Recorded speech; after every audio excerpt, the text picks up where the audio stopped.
We are consultants with the Pennsylvania Training and Technical Assistance Network.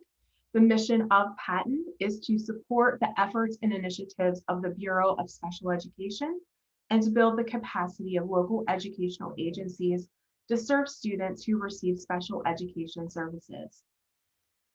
Our goal for each child is to ensure individualized education program teams begin with a general education setting with the use of supplementary aids and services before considering a more restrictive environment. We hope that this session we would love to be able to work with everyone and see you all in person. But we do hope this to be an interactive session. You will have opportunities to pose questions and interact in the chat. If you use social media, feel free to tag us using any of these tags with any takeaways. So we'll talk a little bit about the session description. As school psychologists, we systematically collect data from multiple sources as a foundation for decision-making at the individual, group, and systems level. School psychs implement evidence-based strategies to enhance services in both general and special education and to address potential influences related to diversity. In this session, school psychologists will have the opportunity to engage in the complex task of matching instructional and intervention approaches based upon data at the systems, group, and individual student level, with a focus on mathematics and a multi-tiered system of supports. So we hope that through this session, you will be able to identify some strategies you can take back to your district to be able to systematically collect data with an instructional focus on mathematics in an MTSS. Help develop a problem-solving framework. We'll go through a few examples and models to be able to implement strategies and address issues based on potential influences related to diversity. And finally, we hope you're able to identify 2 ways school psychologists can act as change agents regarding multi-tiers, MTSS tiers, and mathematics instruction geared to the individual student level. So when we think about the NAS practice model, we're really, although all 10 domains really apply to our work, we'll focus on 2 particularly in this session. First, when we think about database decision-making, we need to be able to understand and utilize assessment methods to help identify strengths and needs and be able to develop effective interventions, services, and programs. We need to be able to measure outcomes within a multi-tiered system of supports. So we'll go through a number of considerations when we look at data and engage in database decision-making. This really is a skill set that as school psychologists, you are well trained to be able to do. We also will look at this through a lens of equity. How can we engage in equitable practices to meet the needs of all learners and diverse student populations? So we hope that you are taking some tools back that you can apply to your practice as a school psychologist and help get better math outcomes for students. So kind of the why behind this session, we really need to ensure that students are on track toward college readiness benchmarks. Why is it important for us to be able to determine if kids are on track for college readiness benchmarks? Regardless of an occupational path, when we do not help all children reach these benchmarks for college readiness, it limits their occupational opportunities and their economic benefit throughout their lifetime. A number of students, large percentages of students, enter community colleges or college, and they have to take remedial algebra courses, for example, because they didn't reach proficiency in high school. It's extra time spent, it's extra financial costs for students. So what are those kind of the path to getting students on track for college readiness benchmarks? Early numeracy mastery by kindergarten. We need to help students be proficient with whole number operation mastery by 3rd grade, proportion quantity and operation mastery by 6th grade, and then linear function mastery by 8th grade. So just a little bit more of the why. We know the earlier that we intervene, the better the outcomes are for students. So one study, for example, Duncan looked at early measures when students entered school, looking at reading, attention, and math skills, and found that early math skills even out-predicted early reading skills on later academic proficiency. They're all important, but knowing that we need to intervene as early as possible with math is going to help students in the long run. Children who meet the college readiness benchmarks in math tend to be able to complete 2- and 4-year degrees at a higher rate and experience higher lifetime learning as well. So when we talk about problem solving and decision making, many of you who have been to sessions before, and I'd like for you to post in the chat, if you came to the disciplinary equity session with Dr. Holland Sims and Dr. Peterson, put a 1. If you came to the session last week with Dr. Collins, Karen Brady, and Dr. Spignall Cook, focusing on literacy, put a 2. And if you came to both, put a 1 and a 2. I'd just like to see how many folks have been to previous sessions. We hope we have some repeat people. You may have seen this before. When we think about a multi-tiered system of support at Pennsylvania's model, we first want to think about equitable access for all students. All means all. So we want to engage in systems level change and define what is the problem. We need to be able to analyze why is it occurring. We need to implement what are we going to do that's going to have the greatest likelihood of addressing that issue or problem. And then we need to be able to evaluate, is that working? In our multi-tiered system of support in Pennsylvania, you'll notice social and emotional learning is at the base of that, academics and behavior. We really need to target all of those in an integrated model. So I'm just going to check the chat. All right. Seeing some folks that just came to literacy, seeing some folks that came to both, some folks that came to just the first session. So we're glad we have some repeat attendees. And if you weren't able to make one, good news, you have the Padlet and can catch up at another time. So consider this definition of MTSS. We really like it. When we think about MTSS, it's data-driven, efficient, and equitable. And so this definition from Burns, Jimerson, Vanderheyden, and Dino, the systematic use of assessment data to most efficiently allocate resources in order to enhance learning for all students. Just take a second and think about that definition. That's really what we're doing with our data. We need to be able to use our assessment data to help us efficiently allocate resources to meet the needs and enhance the learning of all students. And in the absence of data, it's really hard to do that. You may have seen this as well. For those of you who attended previous sessions, just a little bit of a difference between the difference of RTI and MTSS.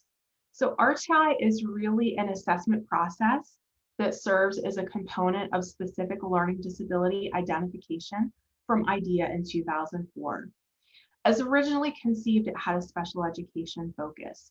So I like to think of it as it's a methodology, where MTSS is a system. It's much broader than RTI, and it's a comprehensive school improvement framework that includes a continuum of supports and services to meet the needs of all students, including students with disabilities.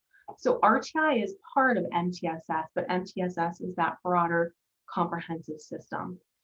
And with so much of the assessment and intervention practices on math, while we are the technical assistance providers for the Bureau of Special Education, what we know from the math research is that many of these practices that have been researched from special education researchers translate very well and apply well and help all students.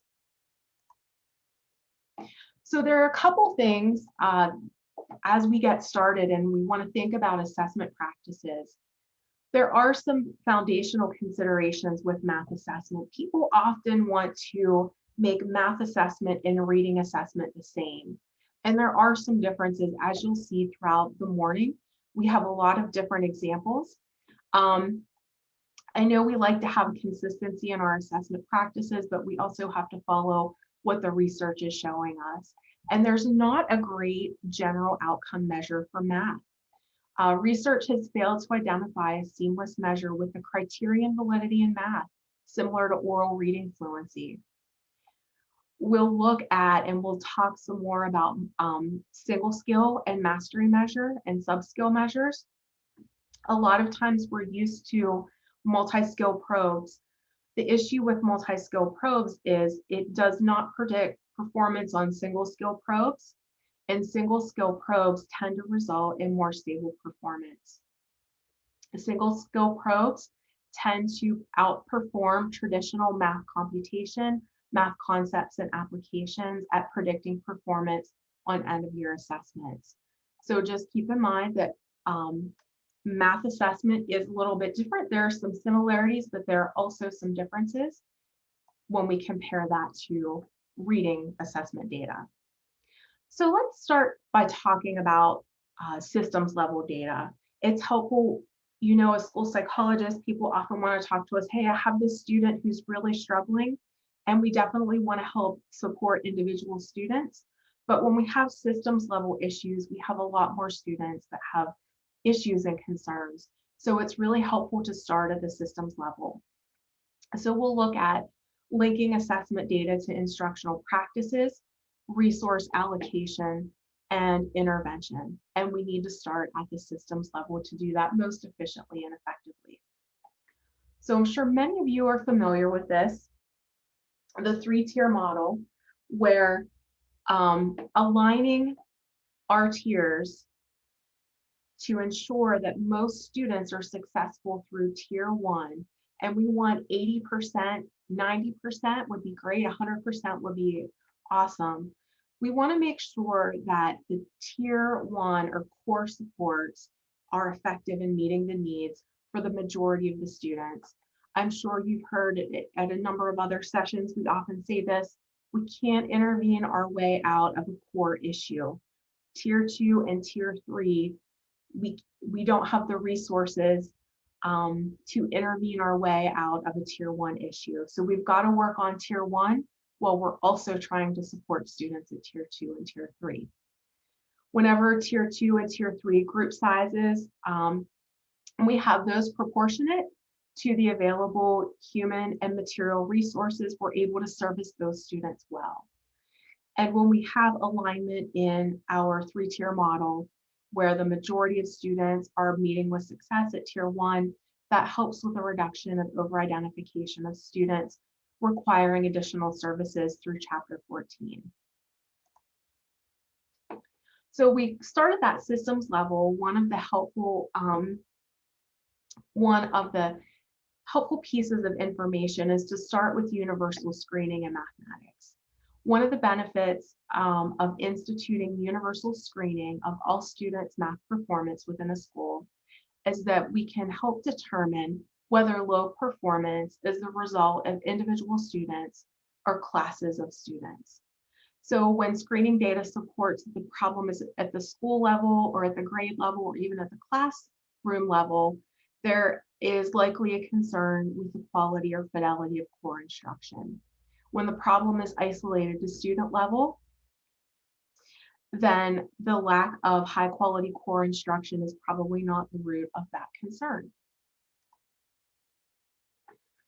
So when we review data, we want to use consistent rules and protocols for decision making. It's helpful to clearly identify what the risk criterion are and for the benchmark measures, if not already defined by the publisher of the universal screener. So most screeners, you can look on National Center for Intensive Intervention, for example, and there's a screening tools chart, and you can compare different screeners to look at what are those cut scores for risk. And then the next step is really to determine, is the level occurring at a school level? Is it occurring at a grade level? Is it a class level, or is it an individual student level? So we like this flow chart for decision making. Whenever we're looking at screening data, looking at the median score for a class of students is a really helpful way to approach this. So when we think about the median, we have 25 students in a class. We have the scores, lowest score to highest score. Student number 13 in that continuum of scores is the median score. So keep that in mind. Let's say that our risk criterion on this measure is a cut score of 20.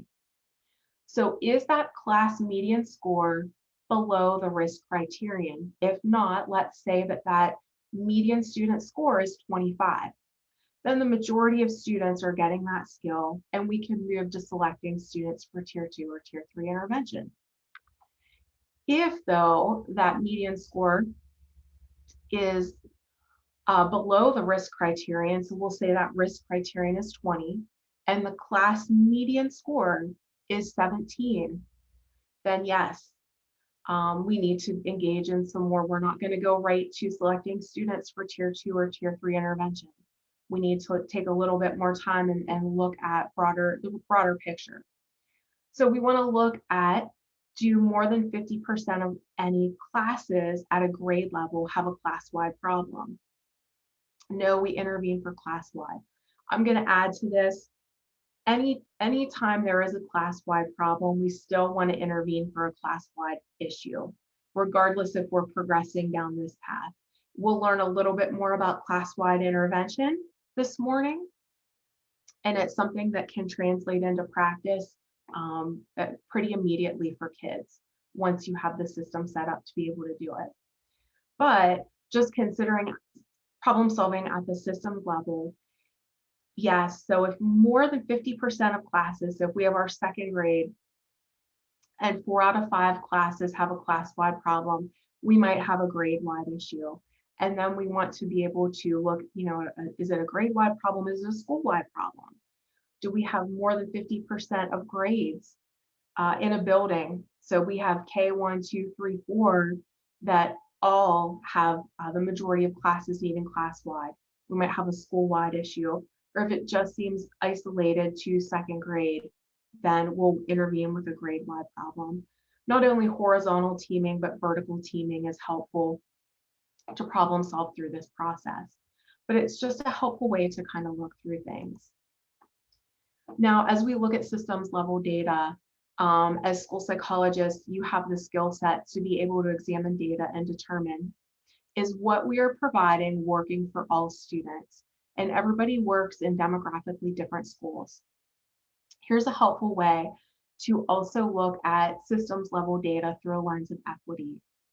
So someone like a school psychologist, a data analyst, we'll talk about in a little bit, would be a perfect person to do this, look through data in advance and look for patterns. So as we think about our alignment, we want at least 80% of students responding to core. We don't have the resources to intervene our way out of a core problem. Is that problem common for more than 20% of learners? Okay, so if it's not, is that problem common for more than 5% of learners for an identified group? For example, English language learners. Yes, so let's say 20% of our English language learners are having that issue, but the majority of our students are. We really need to analyze at the group level and look at with precision, what is happening, how can we analyze and come up with solutions to help that group of students. If it's not, if it's rare and maybe only, to a specific learner, 1 or 2%, then we go to problem solving at the individual level. If we're looking at our systems level data and the magnitude of the problem and need is common for more than 20% of all learners, regardless, yes or no, we need to do some systems level analyzing. We still want to look at groups of students dependent upon our population. So we're more than 5% of learners or an identified group. For example, our English language learners. Do they have a need for exceptional service? If we're 10, 15, 20%, we need to do some problem analysis at the group level. If not, if it's rare and it's a small percentage, then we're analyzing at the individual level. So you can think about any particular subgroup. We use English language learners as an example, but this is a way to help look at your systems data and ensure that it's meeting the needs of all students. So as we look at systems level data, we need to be able to pull out the problem with precision. Often we'll say, yeah, our second grade has difficulty with math. But defining a problem more precisely with some key elements, adding in current levels, helps us to better be able to find solutions that are going to be most effective to target that particular problem. So we need to enhance our skills to be able to develop precise problem statements. What, when, what is the problem? When does it seem to be happening? In math class is typically the when, where, in the math classroom, who, so we think about, is it a greater than 20% of our students? Is it a class-wide problem? Is it a grade level problem? Solving through some of those systems level. A why. This is where we have to reflect on things like, does our curriculum cover this? Do we have enough time allocated in our schedule for math instruction? Are we giving daily fluency practice? There's a lot of different factors that, environmental factors, which we have control over, that we need to problem solve around, and how often. And we want to look at current levels. Then we need to look at, so we've developed our precise problem statement. We'll show you an example here in a minute. Then we look at our goal and timeline. So we're looking at those data. We have a precise problem statement, and then we want to set a goal.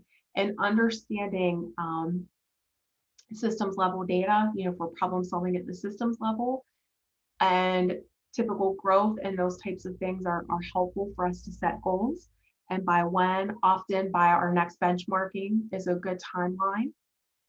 We often lose fidelity. So what type of fidelity data will we collect on our solution? So what, when, who, and what outcome data will we collect? And we need to determine what are those data, when do we collect them, who will collect them. So here's an example from the team-initiated problem-solving process 2, tips 2. And you can see we talk through identifying that precise problem statement. So this might be something you as a school psychologist gather in advance of a problem analysis meeting. And we do have a tips 2 form meeting minutes on the Padlet for you if you want to check that out further. Some of you may be familiar with using those in your work with PBIS. So then we're going to add current levels. We want to think about our goal and timeline. When we have this, that helps us develop our solution actions. What are those solutions grounded in evidence? They're going to be most likely to address this precise problem. And then we need to think about fidelity data. What kind of fidelity data will we collect? Who will do it? When do they do it? What do those data look like? And what outcome data do we collect? So here's an example after winter screening. And we have our precise problem statement. It takes a little bit of time to kind of think through this, but we're looking at our systems data. So 60% of third grade students, including 100% of English learners, a total of 10 of our English learners, all 10 of them, scored in the below benchmark or well below benchmark range on the middle of year Acadience math screening for computation skills, with the median class score across all 5 classes falling below the risk criterion of 22. And our hypothesis, or our why, is due to lack of opportunity to reach mastery on multiple computation skills. When I turn it over to Jared in a few minutes, he's going to talk about the importance of the instructional hierarchy and instructional matching to help students reach mastery. So this is a team They've reflected, okay, the students haven't had enough opportunity to reach mastery on multiple computation skills, which is impacting their screening, and they're at risk. So our current levels, magically this grade level has 100 students, just to easily do the math. So the middle of year Acadian's math computation screening results, 40 out of 100 students, or 40% of third grade students scored at benchmark. So those scores were 22 to 24, or at above benchmark, 25 or higher. But 60% of third grade students scored below benchmark. 35 of those 60 were well below benchmark, 25 of those 60. And then here are example class median scores on with a risk criterion of 22. So class A had a median of 19, B 17. So you can see all of these class-wide medians are below that risk criterion. So we need to do some bigger problem solving. So this is our January after screening meeting. So we want to set a goal and timeline. We want to, by the end of the year, help better align our multi-tiered system support for mathematics to work toward getting 80% or more of third grade students, including a majority of English language learners, to score within the benchmark to above benchmark range on the end of year Acadian's Math Screener by May 8th, 2021. So we have to then, as a team, think about solution actions. We know the issue is computation skills. We know students have not had enough opportunity to reach mastery on multiple computation skills. And we know that it's a class-wide problem across the entire grade level. So third grade teachers will assess their classes using the class-wide median on single skill mastery measures on the hierarchy of math computation skills to determine what's that most foundational skill where the class as a whole is not meeting mastery, needs to build fluency on specific computation skill type. For example, multiply one-digit number by two-digit number with renaming, resulting in a product of less than 100. Class-wide intervention will be implemented 15 minutes daily using a class-wide fluency building protocol until the class median meets or exceeds mastery criteria for a skill. And so that criterion, 20 digits correct per minute on multi-digit math computation skills. And then the class would move to the next skill in the hierarchy. So this takes a little bit of finesse and practice to be able to define that problem with precision, think about a goal and timeline, considering equity or helping all students. And then what are those solution actions? As Jared will talk about, one of the best tools in our toolkit is class-wide intervention when we have large percentages of students not reaching proficiency on computation skills. And there are some great fluency building approaches that help get students good results. So we also have to think about what kind of fidelity data. So that's something a school psychologist could do. Maybe check in one time with each class during class-wide intervention, having a task analysis. We have some tools for you to think about the steps that are being implemented and provide feedback. It's not an evaluative fidelity check, it's providing feedback. And then what are those outcome data we'll collect? We know, have we reached our goal or not? So we'll look at our end of year Acadian's Math Computation Screener data, including, we'll break it down, the percentages of students reaching above benchmark, below, and well below benchmark, and we'll disaggregate those data to ensure our English learners aren't disproportionately represented in the below or well below benchmark. So that's an example. I'm gonna turn it over to Dr. Hunter, who's gonna talk a little bit more, and we're gonna check the chat quick too, who's gonna talk a little bit more about universal screening. Okay. All right, Dr. Hunter.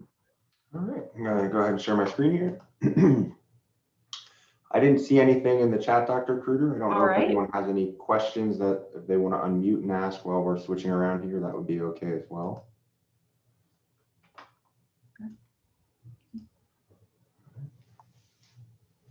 Okay. All right. So universal screening data are an important feature of our MTSS, kind of the backbone of those precision problem statements Dr. Kruger was talking about, and also kind of data that we need to make those determinations about school-wide, grade-wide, and class-wide intervention and problem solving. So what we have here are some examples of some typical reports you can access with most universal screening tools. Generally, you can get some kind of aggregate report that's going to tell you how students are doing across the school, how they're doing across grades, etc. Kind of a broad glance that shows who's meeting proficiency and who's below the risk criterion. So in these two examples, we have schools whose universal screening data at the school level is telling a bit of a different story. If we look at the school on the top, we can see that we have 80% of our students in this school, K to 6, 500 students, are at or above the risk criterion. So they're meeting our expectations, and it seems like our core instruction here is generally meeting the needs of most of our learners. So at a glance, thinking back to that kind of the frameworks that were presented about the school-wide, grade-wide, class-wide type of problems, or the Chris et al. Framework, where do we have 20% or less of our students in need of some sort of intervention or problem solving? This seems like a school that has a healthy system where core instruction is meeting the needs of most learners, and you may be able to progress to that individual problem solving level with students.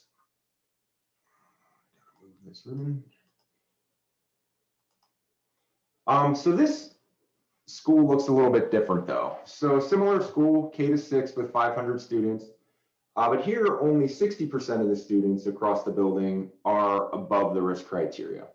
We have 20% in that some risk range, and kind of an alarming 20% of our students are at most risk in our lowest tier. So here we can see that we have some work to do, probably at our systems or grade level. And while this kind of aggregate report is a good starting place to start looking and thinking about these types of data and this type of problem solving, you're going to need a little bit more information to kind of delve into this problem and address it.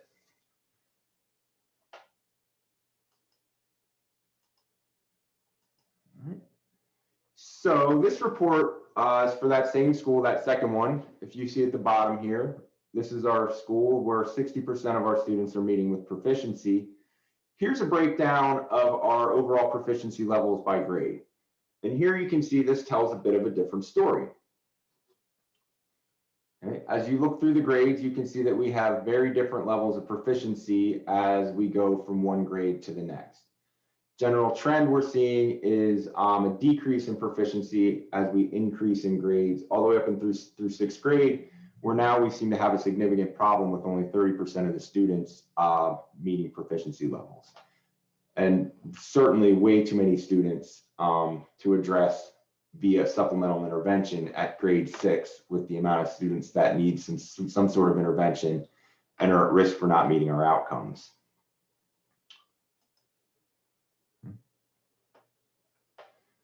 So if we're looking at first grade here, would we need to consider the provision of class-wide intervention in this classroom, in this grade level, I'm sorry, or at least a grade-wide problem solving here?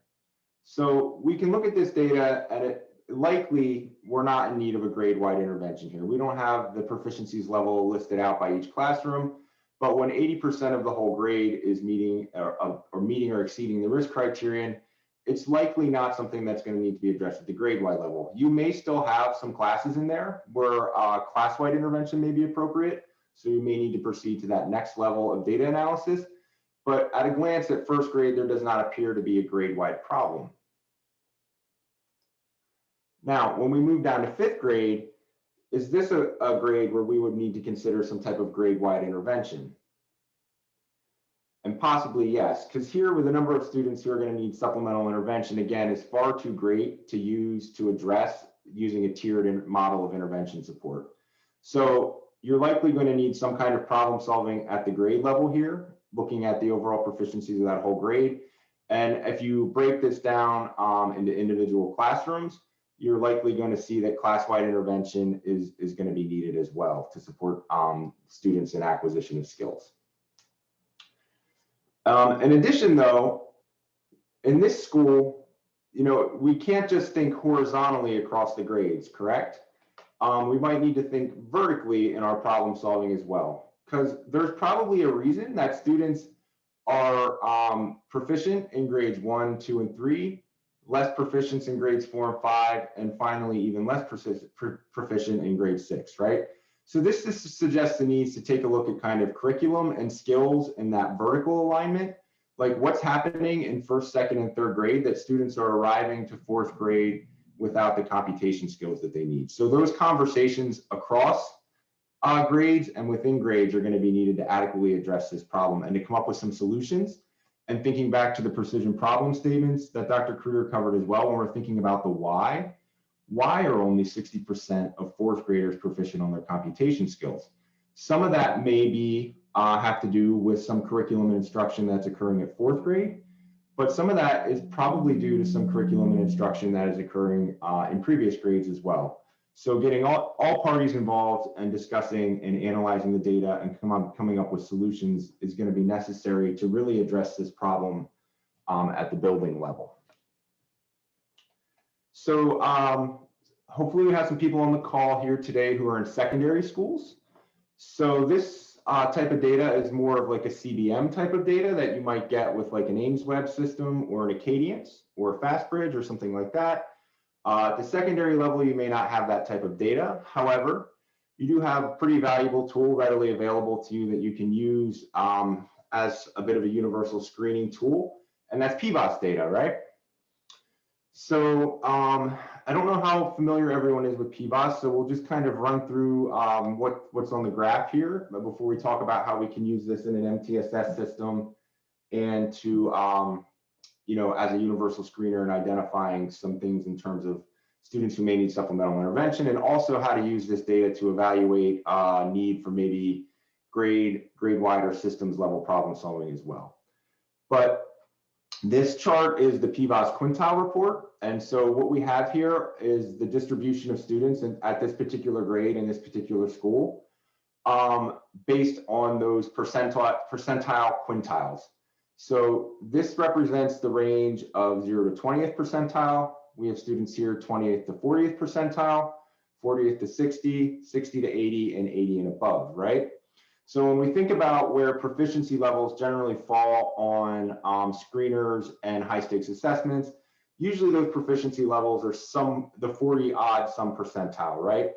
So in looking at this data, students in these top 3 quintiles are generally students who are probably proficient and meeting expectations curricularly and on those exams. And the students we would be more concerned about would be in the bottom 2 quintiles, right? From that 40th percentile and lower.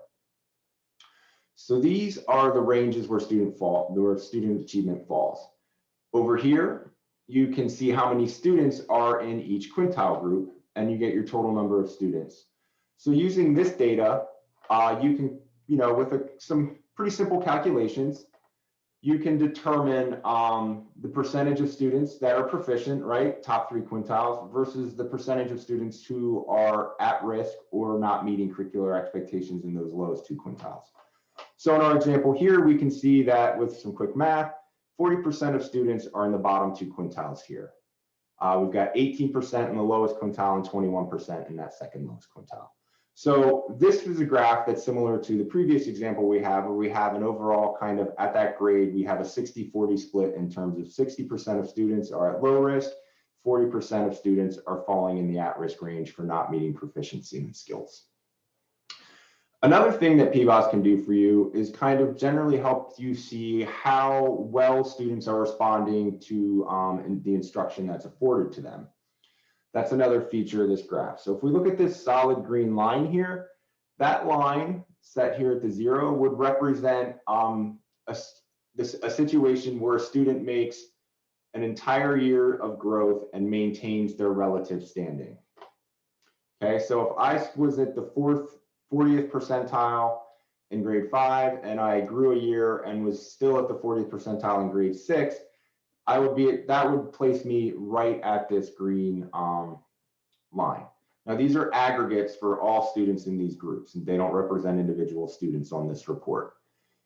These bars above here kind of tell you if students are exceeding 1 year of growth, you'll get a bar that goes upward.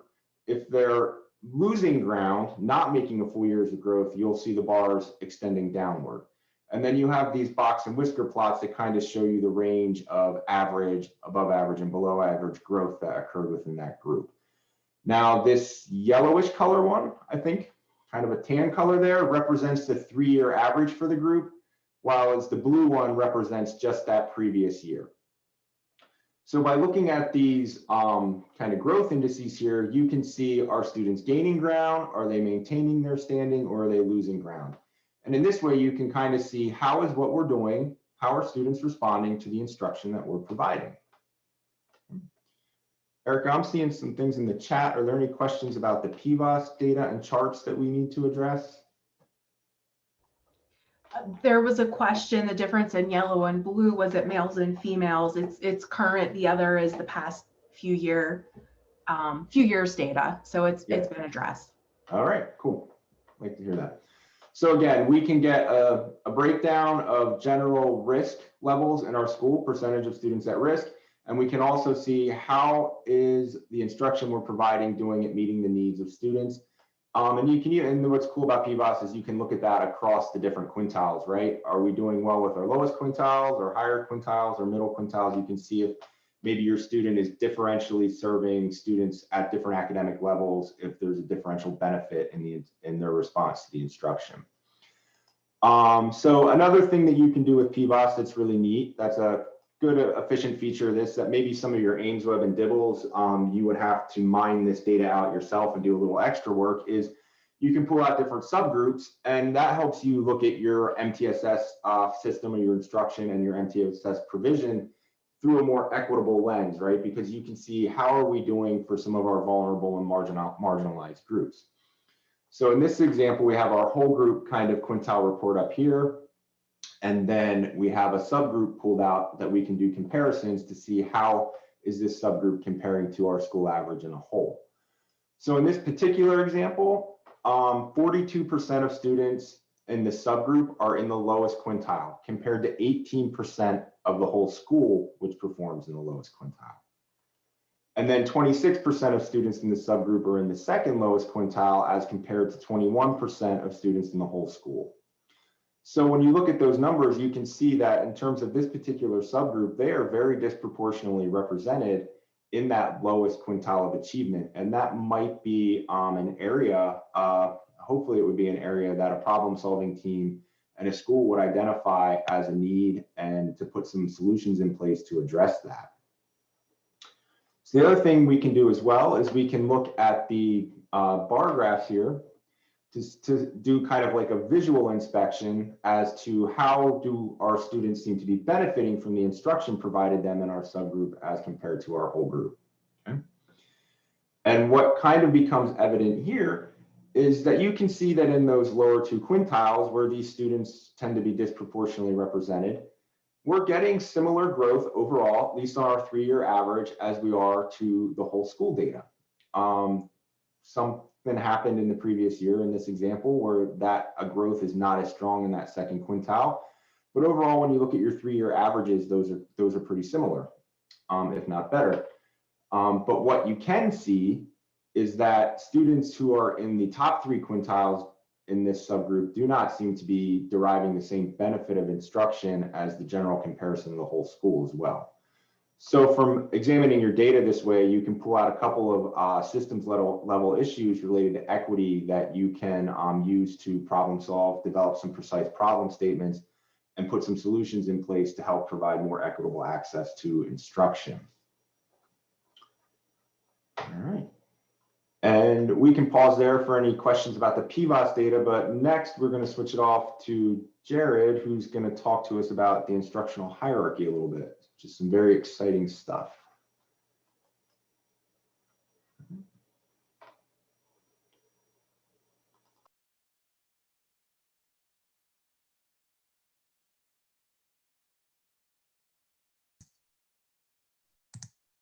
Do you see any questions coming in, Dr. Hunter, that you want to address?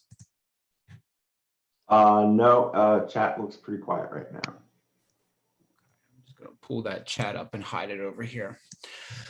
All right, well, so the instructional hierarchy, before I jump into that, I wanted to let everyone know that we will have a formalized break here. We're shooting in that 10 to 10:15 range. But we will do that as it fits in best here with the content. So we will have a structured break for you. As I mentioned before, my background is high school math as a teacher, but I like to pretend that I'm a school psychologist. Why do I like to do that? Well, what I would say to kind of start off here is early on in my career, I have a lot of really good math teachers that I've been blessed to work with. What I learned early on in my career is that the language of mathematics is essential. And I wouldn't have known that had it not been for a Spanish teacher. The person that saved me from leaving education was a social studies teacher turned literacy coach that helped me be able to better meet the needs of my kids and develop good behavioral practices in my classroom. So I learned a lot from non-math teachers early on in my career. And then I came to Patton.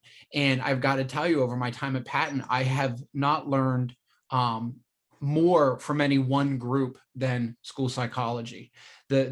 One of the issues I think we have in math education is that there is a disconnect between the math ed world, the school psychology world, and the special ed world. And we need to get those forces all coalescing around supporting students. So part of what I hope to be able to do today is help bridge that gap, or help you think about how you might bridge that gap, so you can bring your school psychology expertise into a math instructional environment and support that teacher, know the kinds of things that they've heard about in the past, and be able to make connections to good practice. Because it's not like we've been lied to in our training, but I do think it's oversimplified. And then when it gets oversimplified, we tend to generalize that information incorrectly. And then we're potentially doing some wrong things. So one of the things that we always drive back to in our work for math is the stages of learning, or the instructional hierarchy. This is the foundation of everything that we do. And one of the things we usually talk about is everybody in PD wants to talk about, in math PD wants to say, oh, you need more strategies, you need more strategies. Well, that's not enough. You also need to know when to use those particular strategies. We have to make sure we have the right content that's focused on. We have to make sure we have the right instructional level. There are other things that we need to look for besides just the strategy. Same thing with a direct instruction or model lead test. I do, we do, you do, whatever you call it.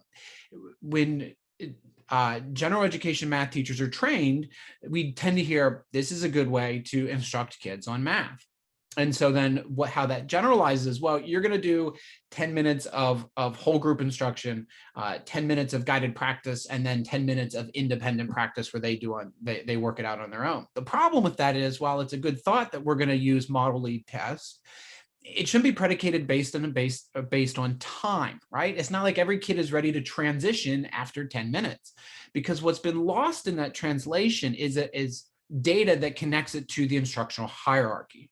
And so that's what we're going to take a look at, because this instructional hierarchy piece is critical. And it doesn't matter whether it's a tiered support where it's absolutely necessary, or if it's in core instruction. Just because we have good instruction doesn't mean that it's benefiting kids if we've made an instructional mismatch.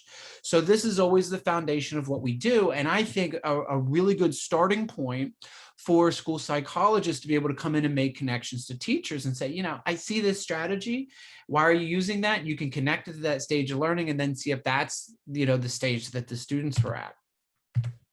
So as we start through here, the instructional hierarchy, there are, in essence, 4 different stages that we look at.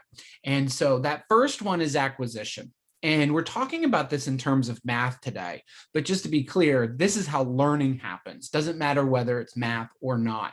And so for a lot of the examples that I tend to give, I give non-math examples so that we can understand them outside of the world in which we teach. But acquisition simply means we're trying to acquire something, right? We do it, we mess it up.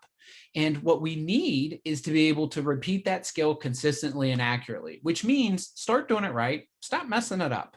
That's it. right? That means we've acquired the ability to do something when we stop messing it up and we start doing it right. And that's the goal of acquisition. Anytime we learn something new, that's where we're at. We're messing it up when we try it because we're new to it. And so what we need in that stage of learning is we need help. We need help. And so there are good instructional practices that you see listed there that can help students. And some of those instructional practices actually carry over into other areas as well, but we just kind of situate them there because that's where we feel they do the most good. There also comes a point in time where students don't need help anymore. And then we have to shift gears. And this is another breakdown in pacing guides, in curricular materials, in instructional approaches that are taken, is that we spend most of our time on helping kids. We spend most of our time helping kids acquire information. And then time's up, got to move on. Right. And so now what happens?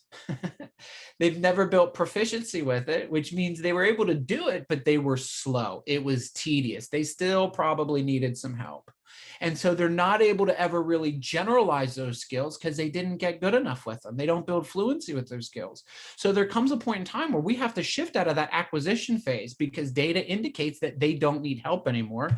And we need to build proficiency or fluency, which means we can do it, but it's not very easy. And that shows itself through speed, right? I can do it, but I'm slow, I'm clunky. Our goal is to maintain that accuracy and increase speed. Essentially, make it easier for kids. Give them the kinds of response opportunities, feedback, the instructional routines here that are going to give them enough practice that is going to make that easier for them. Once we learn how to do something, then we learn how to do it well. And that demarcation in doing it well is speed. That's how we know that it's easy. Once we've done that, now we're ready to utilize that skill in conjunction with others in new novel situations, right? We're ready to apply it and adapt it. And that's when we get into the generalization and adaptation stages. Now, in the gen ed world, sometimes people are having kids try to apply things that they haven't even learned yet, right? And there's an issue in that because they haven't acquired the skills and they haven't got good with the skills. We're asking them to try to apply those skills. So there's an instructional mismatch that creates issues in the classroom as kids are trying to learn. Behavior issues pop up, right? Everything can spiral downward quickly. So we want to make sure too that when we look at teacher practice that we think, oh, that's really great. But that's about generalization or that's about adaptation. And have you helped kids acquire that skill? What does that data look like? Have you built proficiency with that skill? I would say textbooks, are a real big issue here. And to be fair, for them to solve that, they'd go from 600 pages to 16,000 pages. But the reality is we have to supplement curricular materials.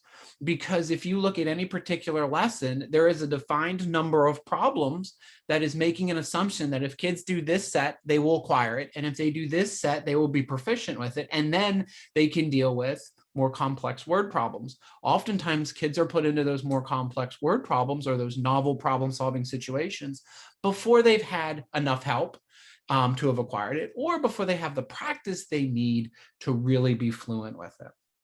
Now, after we have kids adapt it and be able to generalize those skills, or maybe in conjunction with that, depending on the goal of the curriculum, we also have maintenance.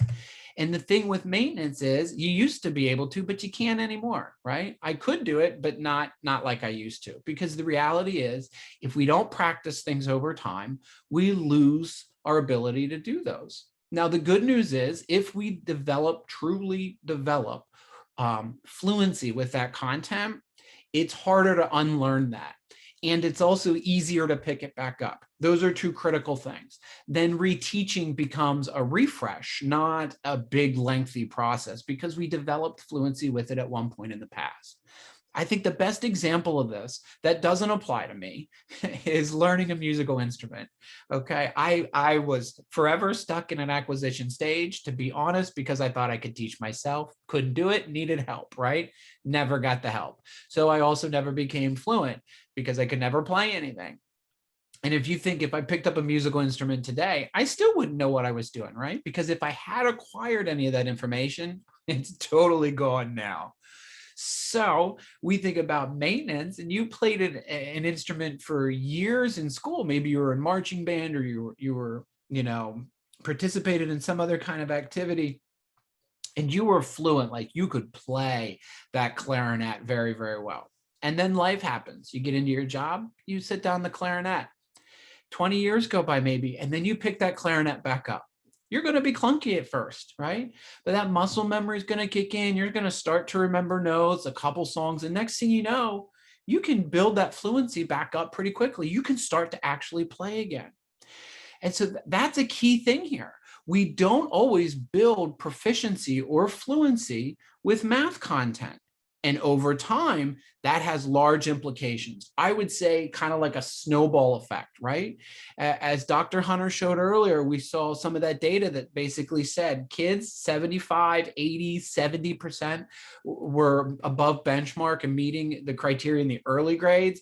And then all of a sudden it went from like 70 to like 60, 50, 40, 30, right? We saw that decline. One of the kind of red flags to me is kids acquired those skills, but because they needed to apply and adapt those to more complex situations in math, they needed to be fluent with those skills to be able to do that, and they weren't.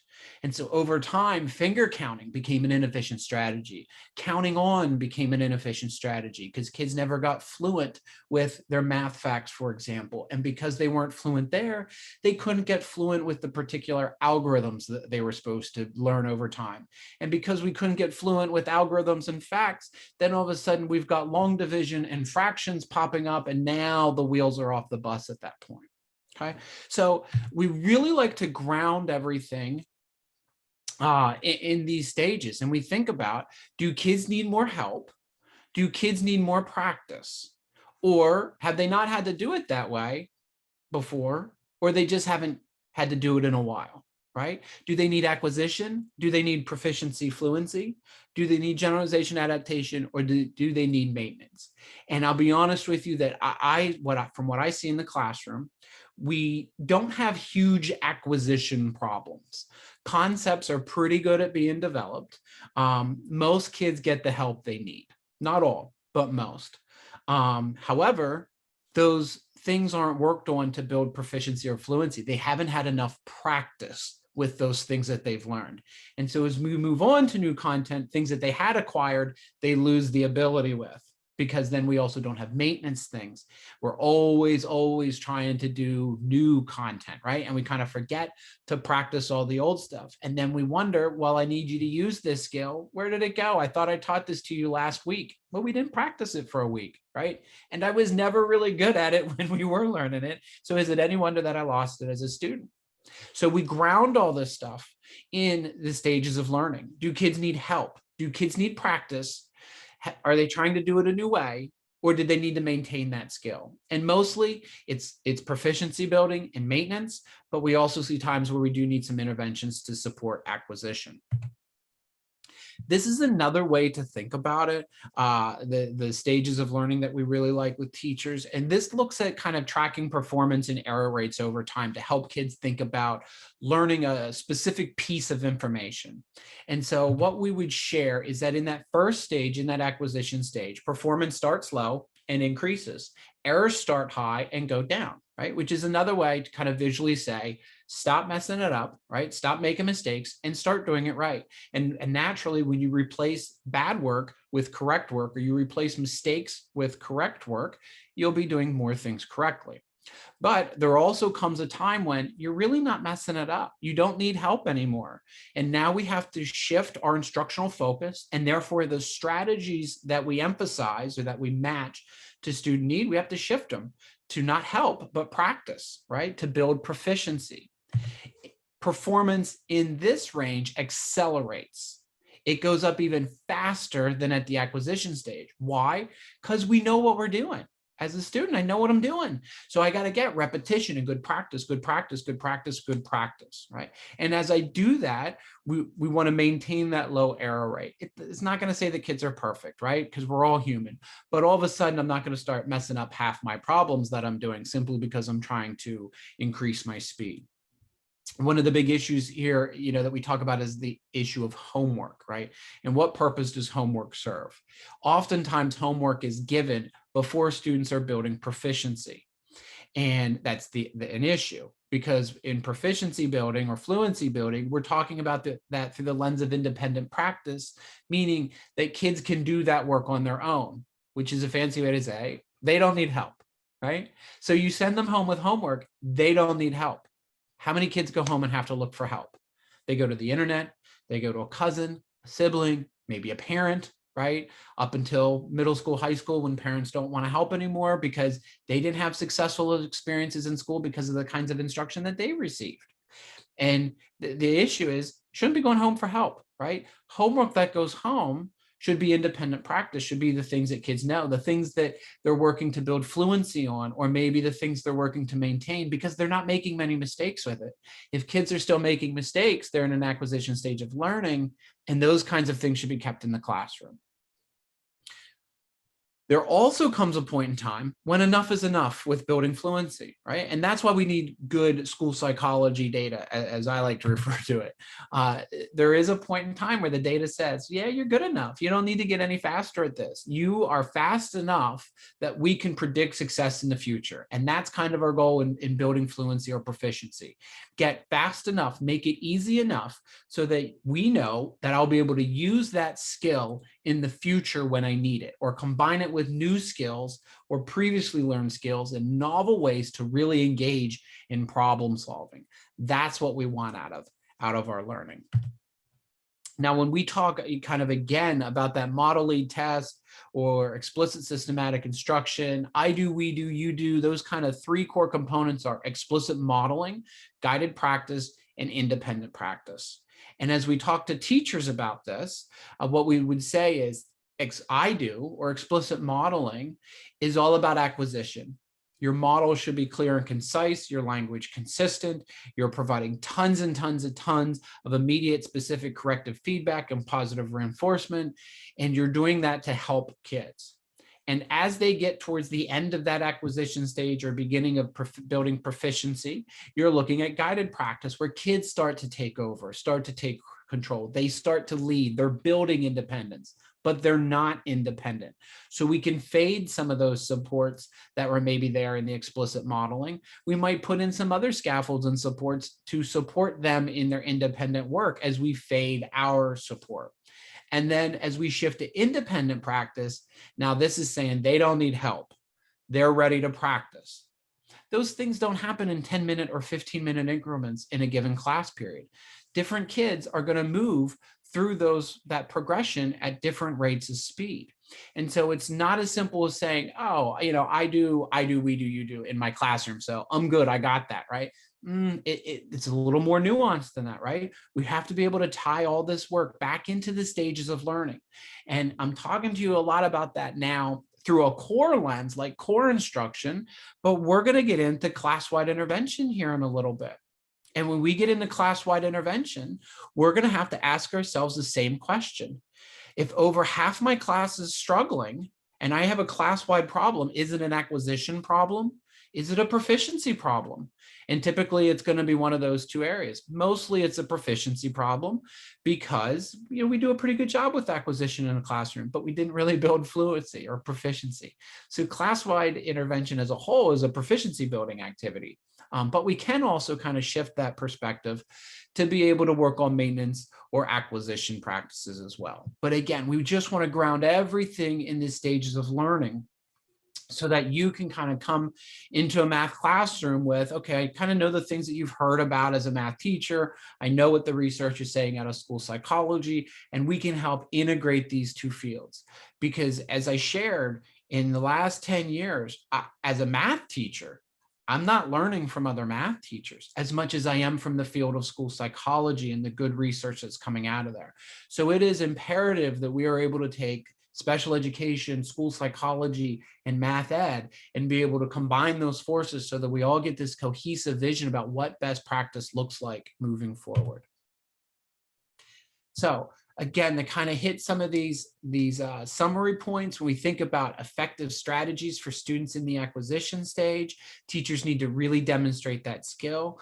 The think aloud strategy is beautiful. Oftentimes we think we do a think aloud as math teachers, but we're not. We tend to do things in our mind, and we're not taking the thoughts in our mind and vocalizing those for kids.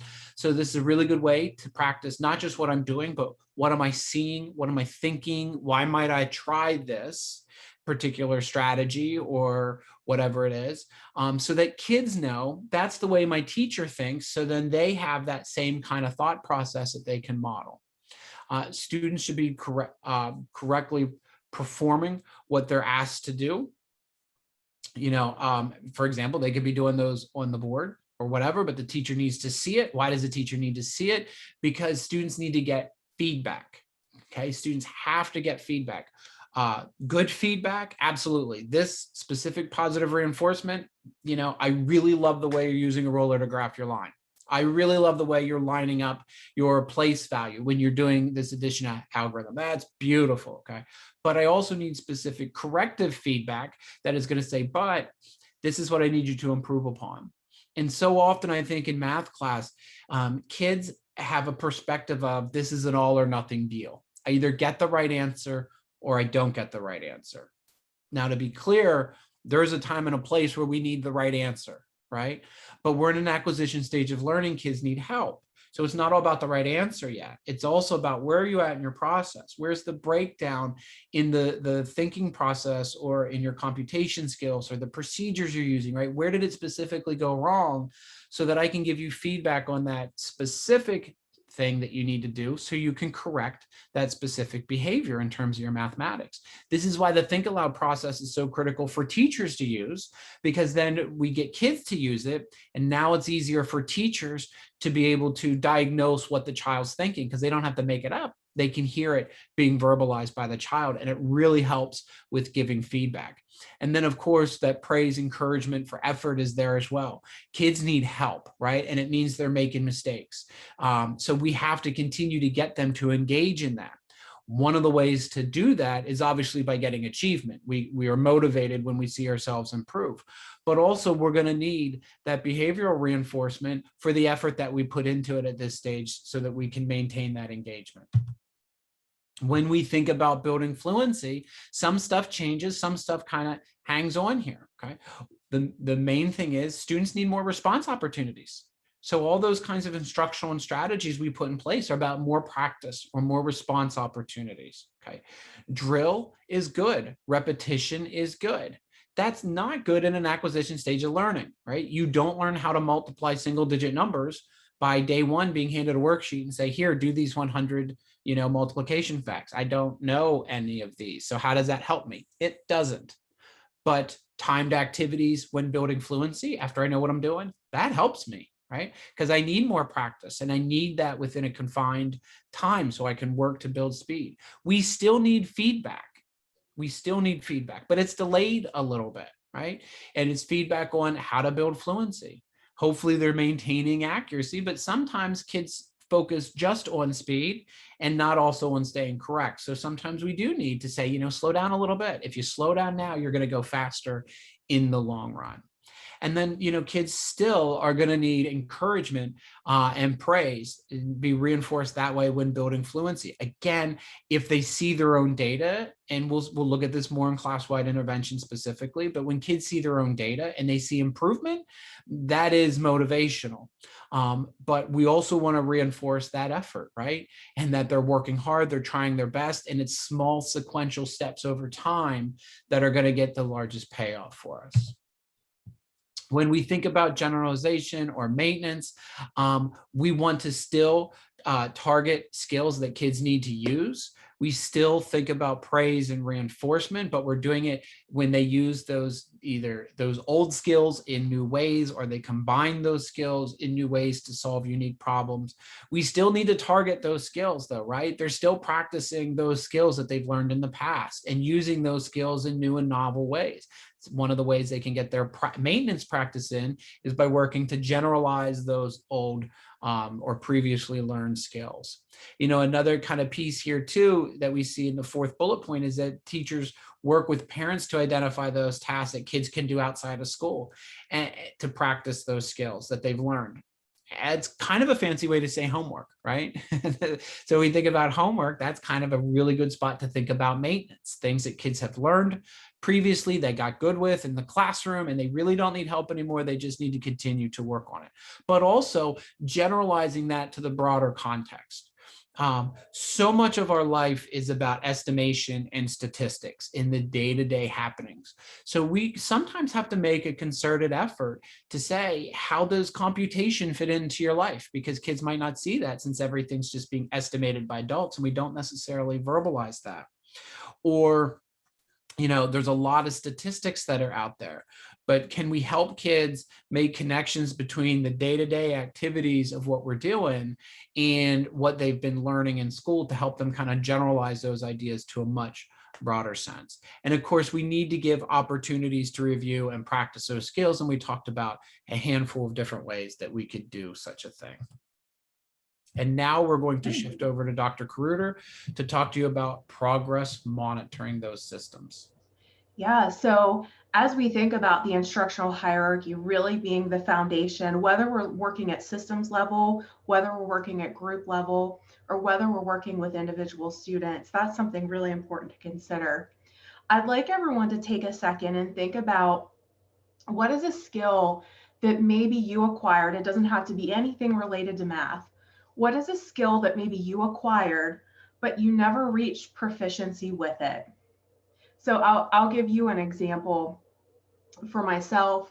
I think about the last conference that I went to. I'm not sure how many of you went to NASP in Baltimore, but I acquired the skill of being able to navigate the convention center, but I never got proficient with it. So if you put me back there today, I would really struggle to know where I was going and how to navigate around that convention center and the blocks around where NASP was in Baltimore the other year. But think about, as I talk about progress monitoring systems, think about, is there a skill, any type of skill that you started to acquire, but you never built proficiency with it, and it would be really hard to go and recall that skill or perform that skill today? Go ahead and post those in the chat, because it applies to all kinds of learning.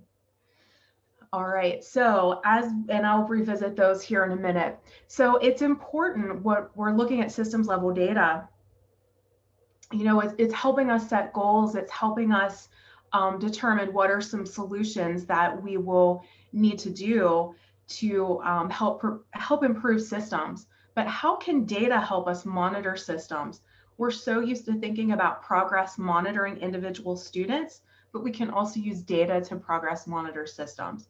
So for example, Drew showed you PVOS data, the percentages of students reaching proficiency. Align that up year after year. Make your nice school psych, your school psych charts and graphs. What about the percentages of students reaching proficiency levels on the end of year math screener? Look at that year to year to progress monitor your system as a whole.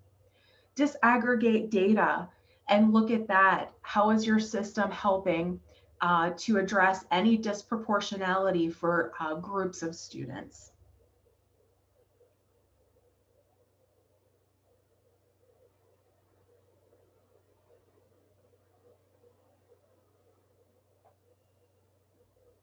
Go ahead, Jared. Thanks. You may have seen this last time. Pennsylvania's MTSS fidelity tool. I know many of you work in PBIS schools and you are used to PBIS systems level checks that you do annually. So the Pennsylvania MTSS fidelity tool was revised this past winter to spring. It is on your Padlet, but it's something you can do. We're going to have a number of sessions on this next year in our RTI SLD work. But this is a tool that you can use to facilitate those conversations with your teams, your building level teams.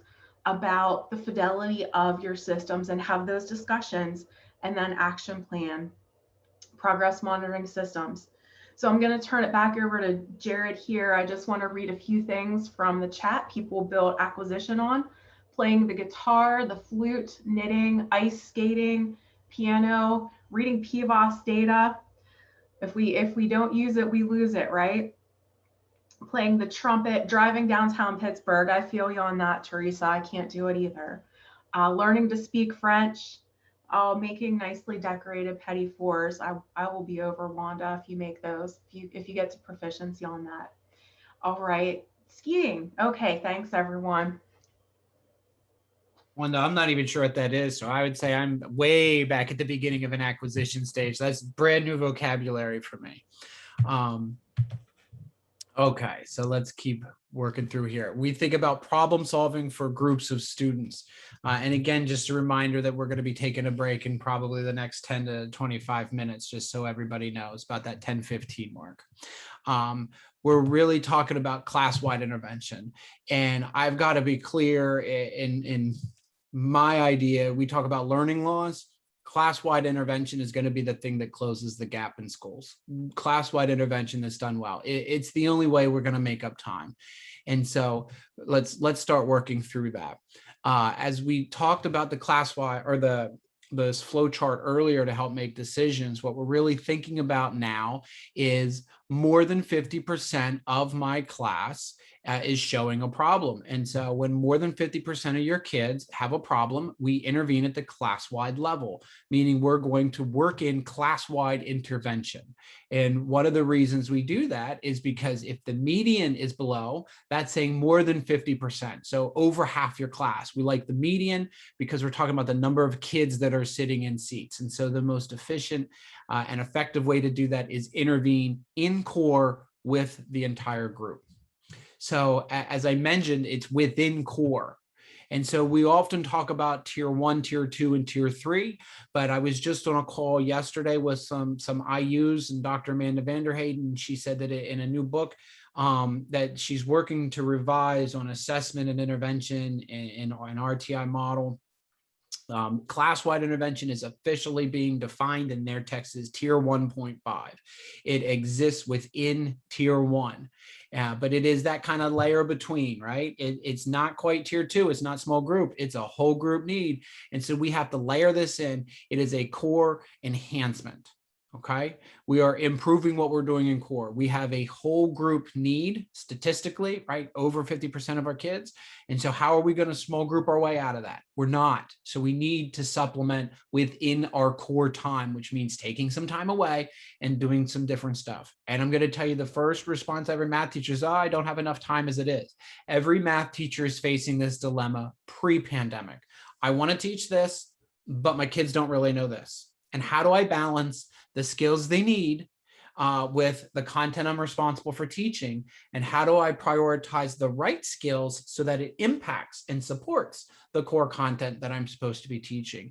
And so class-wide intervention is kind of the vocabulary word that I think kind of unites all those efforts and brings us together with a common term to think about how are we going to close those gaps that have opened up when a large group of our students are at need. So we think about defining it. It's provided to the whole class. It is intervention, but it's provided to the whole class. It is still specific. It is very targeted, and it is targeted on what the class is missing as a group. Doesn't mean every kid's missing it. One of the kind of issues we see is we've been told to differentiate for each unique learner in our classroom. Well, you've got 30 kids in your classroom. They could be at 15, 20 different spots. I can't differentiate that much content. But if over half my class is struggling and they all came through the same system, right? They all had similar teaching and curricular materials in the previous years. They're all going to benefit from it. I'm trying to close the whole group problem. So it's the skills that the majority of kids are missing as indicated by our assessment data. The emphasis is on the class, not the individual. So as much as we're trying to close that gap, the other thing that teachers will say is, but what about that kid who, or what about that kid who? That's a tiered support issue, right? That's farther down the line. Right now, we're trying to increase the percentage of kids that aren't at risk, or we're trying to reduce the percentage of kids that are showing an at-risk status so we can get to those fewer kids that actually need the intervention. We will get to the individual kids. Right now, we're focused on the whole class, okay? And you notice there it says average performance, but we're targeting that median when we think about that, especially because it's a small group. Those averages can become outliers and can quickly start to skew data. So we're thinking about the median because that's the number of kids in seats. Why might class-wide intervention be important? Why might kids need it? Well, right now we can simply just say pandemic, right? And move on. But even pre-pandemic, and 3-4 years after the pandemic, we're still going to have this need, because the reality is textbooks, general core instruction might not provide the things it needs to provide, like enough opportunities to review prerequisite skills, enough practice to achieve actual mastery, which means to build fluency with those things, enough opportunities to discriminate between the old stuff and the new stuff, right? And have kids switch back and forth. Like, how many times have math teachers said to you, I give them a mixed skill pro, but they're adding everything, because nobody's paying attention to switching back and forth between these different operations that they're doing, right? Because they haven't had to practice that way. And so that might need to be the purpose of the class-wide intervention. And to be able to get frequent, meaningful feedback, right? Do textbooks do that? Does general core instruction always do that on the errors kids make and how fluently they're performing? Probably not. Some might do some of those things well. Other areas might be lacking a little bit. And if we see those gaps open up, we have a need for class-wide intervention, right? When it's based on the data that's collected at the time of screening, when the majority of the class is showing an at-risk status. So there's reasons that class-wide intervention is critical to provide the kids beyond just the pandemic. We keep saying this over and over and over again, but the hallmark of this is the median score. When the middle kid is falling below whatever that threshold is for the benchmark, then we intervene with that whole class. We're not worried about individual remediation or small group intervention at that point. We're talking about meeting the needs of the whole group. We think about benefits. It's effective, it's efficient, it's equitable. We don't have to say much more than that, do we? We've got a whole bunch of educational practices that take too much time, that don't get the results that we want, that only benefit a couple kids because we don't have the resources to benefit all the kids that need it. But class-wide intervention, it works. It works in a short amount of time, right? And all kids get it. So it's effective, it's efficient, and it's equitable. This is a piece that's usually kind of glossed over, I think, from the teacher perspective. But I know as school psychologists, this is critical to you. When class-wide intervention is recommended because the median is below the benchmark, you also have too many kids at risk, right? So you're not really sure that screening measure by itself has shown you the kids who are truly at risk. And so now class-wide intervention is part of your screening process, because class-wide intervention as an evidence-based practices, when it's put in place well, kids should respond to that, eliminating the risk status. Now, when that's done for the majority of kids, but there's a few that haven't, right, eliminated that at-risk status, that's where your screening piece kind of comes in with class-wide. Go, there they are, right? When I started, 60% of my kids were showing an at-risk status, but we got class-wide intervention going, and all these scores started shooting up except for these 4. Right now, these are my kids who haven't responded to class-wide. Now I know. So class-wide intervention isn't just about instruction and the data that goes along with that, but it's also about having another layer in that screening process to be able to make more accurate decisions and more accurate interpretations of who needs intervention. So kind of in general here, and touched on this before, but class-wide intervention overlaid with the instructional hierarchy, 90% of the time or more, I see this is focused on acquisition and proficiency. And typically it's that proficiency. In fact, if you look at the definition of class-wide intervention, they're going to say that it's a fluency building intervention that's done at that whole group level, because generally core instruction handled the acquisition stuff, but kids never got enough practice. But you can adapt class-wide routines to tackle word problems, maybe to deal with acquisition issues that the majority of kids are presenting with, or maybe to deal with some maintenance stuff. But in general, you're going to see that proficiency. So when we look at that proficiency, what does that mean about class-wide intervention practices? Basically, you need more guided practice that feeds into independent practice. So what are the evidence-based strategies that you can utilize there? Okay, but that's kind of the hallmark of it. Guided practice and independent practice, and that's what we're going to mush up into and create this class-wide routine. If there's an acquisition issue, you don't want probably a lot of guided practice. You need to be more heavily in the explicit modeling, because over half your class, that score was so low, that median was so low, over half your kids haven't even acquired this. So guided practice isn't what over half the class needs. Explicit modeling is what over half the class needs. So you're going to target class-wide intervention on more explicit modeling types of practices to be able to provide them help. And you notice that independent practice is still listed here, because after you provide the explicit model, they're going to need to try to use it. You're also going to need the data out of that to show how are kids in their independent practice performing, so that you can hopefully get over half the kids out of that acquisition class-wide intervention, and then you can shift up to the kind of full-blown proficiency building version of class-wide intervention that you had planned to do. So some specific features or additional features about what class-wide intervention looks like. We already said we're targeting specific skills, but we got to hammer that home. Very, very specific skills. It supplements core. It is going to take away some time out of your core block, but it is not going to replace core instruction in certain areas. It's a supplement at a tier 1 level. In general, you know, Dr. Cotting has said, which she's seen out of research, is 5 to 10 minutes of daily practice. You know, depending on some protocols that are out there, it might even stretch 12 to 15 minutes, right? But I'd say that 10-minute mark is pretty safe. You got about 10 minutes of practice every day that you're going to be able to do, or 10 minutes of additional explicit modeling and practice wrapped up in there. And you know, again, you can do this with problem solving, but the bigger need is typically computation, right? Because it generalizes to so many more skills as kids continue up through those grade levels. That tends to be where class-wide intervention is most needed. But if you don't have computation issues, you know, with building fluency or maintaining those skills, you can absolutely use it for problem solving purposes as well. So we have this document that we put together as a little bit of kind of a buffet menu for you to think about. We've also provided this on the Padlet. Later on, I'll show you some other resources on the Padlet. So at that point, you know, I'll reference this. This is not an exhaustive list, but this was our kind of run through to say, what are the active ingredients? What are the essential pieces that we need in class-wide intervention? And how might you fit those practices that support those active ingredients into place?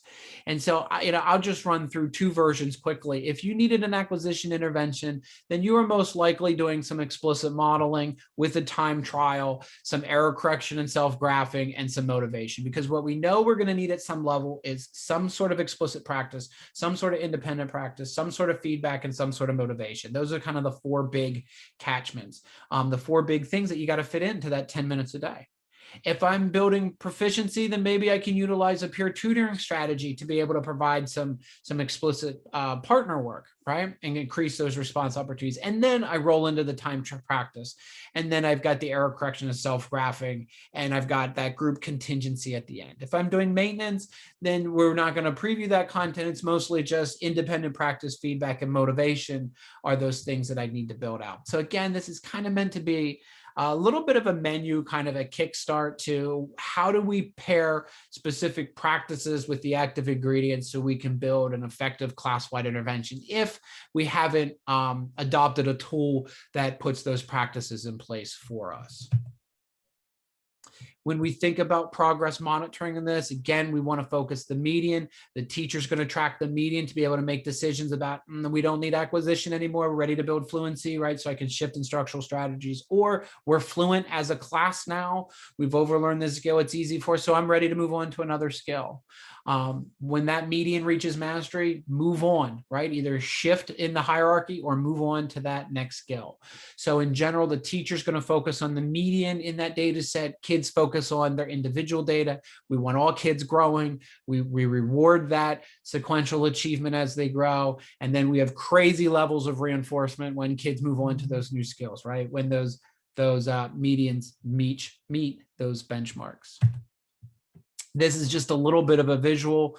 So you're thinking, yeah, how do we score this? It's the same digits correct kind of minute approach that that you've looked at before. I'll tell you that the gen ed world does not score this way. Well, we do partial credit arbitrarily given in a lot of instances, or maybe right and wrong answers. But the most intensive way to score this and get the most accurate data is to do that digits correct per minute approach, because we have some of those guidelines that have been set out by research for certain skills at certain grade levels, and what constitutes this number of digits correct or this range of digits correct to show kids are in need of acquisition support, or in this range, kids are in need of building proficiency or fluency, or if kids are in this range, then they're ready, to maintain those skills or move on to another skill. So we want to use those good data sets to be able to help set our goals with individual skills that we are targeting, so we know how to adjust an instructional match, or adjust through the stage of learning, or adjust with a new skill in a progression of skills that we might be working on with students during class-wide. Okay, it's 10:20. We are going to resume the recording and start back up. We will go until 11:45. So we're going to talk a little bit about grade level problem solving. There are multiple formats and data analysis protocols that help you engage in the problem solving process. There are a few you can see. The SURF, it's been around for a while. Shout out to our IUP colleagues coming out of IUP. The screening and intervention record form. You can find a link to get SURF forms on the RTI Action Network. It's on the Padlet for you. There's a new text out, The Data-Driven School, by some of our own Pennsylvania folks and others out of state. But the data analysis teaming record, you can get those forms in the book, again, to help engage in the grade level problem solving process. But how do we problem solve at the grade level? We've talked about systems level, we've talked about class-wide, we've started to look at, is it a grade level issue? We need to be able to provide grade level teams with opportunities to engage with their data, set grade level goals, whenever the data are reflecting that there is a need. And most often there typically is a need in math. So I talked a little bit earlier about the TIPS, the team-initiated problem-solving process. It's a very flexible process. It is a validated problem-solving process. It does take a little bit of training, as with any of these data analysis protocols. It takes a little bit of time to read up or do some training and get the systems in place that you need to be able to run effective data analysis teams, whether it's systems, grade level. So TIPS has a readiness checklist. You'll notice on the Padlet, you can find a link to the Center on PBIS. We often use TIPS in our PBIS work, but this is a way to just kind of help you think, are you ready to maybe use a TIPS model, for example, to help engage in the data analysis process. And then the full TIPS form, again, you can find that on the TIPS 2 on the Padlet as well, but it's a very structured process and you can use it for a multitude of data teams. Adopting a consistent data analysis teaming process across, whether it's PBIS, whether it's math, whether it's literacy, whether you're a school that's really integrating those efforts, helps meetings run efficiently and effectively. And there are a couple essential components. You want to know when's the time, location, there are assigned roles. Who are the members of the team? You need to know the agenda items in advance, as well as what are those agenda items for the next meeting. getting an overview of the systems. We talked a little bit earlier about an example what the problem solving process might look like. You as a school psych are in a perfect position to be able to serve as data analysts. And then you're reviewing, when you're coming back to that next meeting, you're reviewing, did your solution action work? You're checking, you know, did we do our fidelity? Did we do our outcome? What are our next steps? I forgot there's the animations here. So here, systems overview, problem solving process, and we're evaluating outcomes. And then we are looking, what are our kind of action plan? What are our next steps? And then finally, the team members are taking a minute. You know, was today's meeting a good use of our time? Did we complete tasks? There's a measure of internal accountability for it. But it is a very efficient and effective process. Oops. There we go. So just a little bit, we're talking about class-wide and grade level problem solving. What are some similarities? What are some differences? So here's just a little side by side. How do these two differ? So when we think about class-wide problem solving, more than half the students in a class are below the mastery criterion on a particular skill. And it's most effective, efficient, and equitable to intervene with the whole class. Where when we look at grade level problem solving, that provides teachers with the opportunity to evaluate the effectiveness of instruction as a grade level team and identify and evaluate the impact of interventions on the grade level as a whole to ensure the majority. And again, we're always aiming for 80% or higher of students are meeting necessary goals. This helps grade level teams identify students who might be in need of additional supports and also gives them an opportunity to mobilize supports. So that's kind of why we would do it. What is it? Again, when we think about class-wide, when half the students in a class are below mastery criterion, there's a hierarchy of skills to be mastered that's needed. As skills in the hierarchy are mastered, evidenced by the median student score exceeding that mastery criterion, the entire class progresses to the next skill in the sequence. What's grade level problem solving? We start with that meeting protocol. We're looking at whole grade level data. They're meaningfully organized. We're identifying strategies for core instruction, and we're setting grade level or setting goals for the grade level team. We're also identifying students in need of more intensive supports, helping to identify those intervention plans and goals.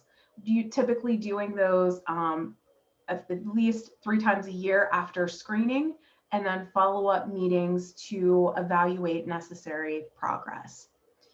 And then who is doing the problem solving? At the class-wide level, the classroom teacher is providing that in the class, and they're looking at their own classroom level data and providing class-wide intervention in addition to core, i.e. as Jared mentioned, we think of that as tier 1.5. And who is involved with grade level problem solving? So grade level teachers, administrator needs to be part of that team, specialists, you school psychologists, instructional coaches, if you have interventionists in your building, school counselors. It also, especially, I know many people work in rural schools. Some small schools, you know, if you have 1 or 2 teachers at each grade level, you might consider doing in blocks like K-2 teachers do grade level teaming, and you know, teachers in 3 to 5.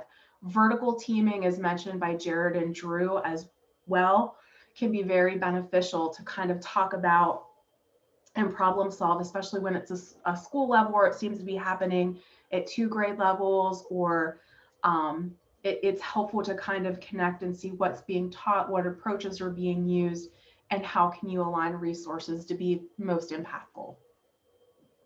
So we've talked about problem solving at the systems level, looking at class-wide, looking at grade level. Now, this is where people often want to go first, is the student level. So we have to be able to do some assessment at tier 2 and tier 3. So as school psychs, why is assessment important at tiers 2 and 3? take a minute and type your thoughts in the chat box. Why is assessment important at tiers 2 and 3? I'm gonna see if I can chat. I'll give you folks a second.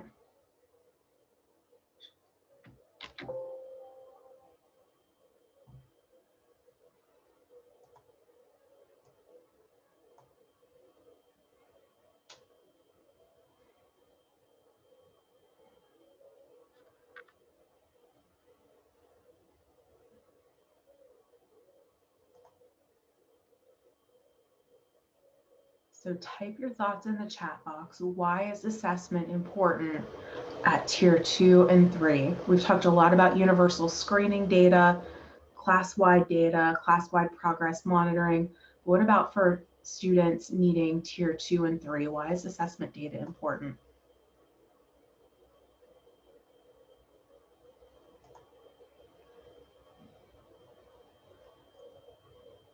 I'm not able to see the chat. Is anything popping in, Jared or Drew? Yes, we seem to be getting some responses that kind of fall into two categories. Okay. One is kind of about determining specific skills that need to be targeted with the intervention.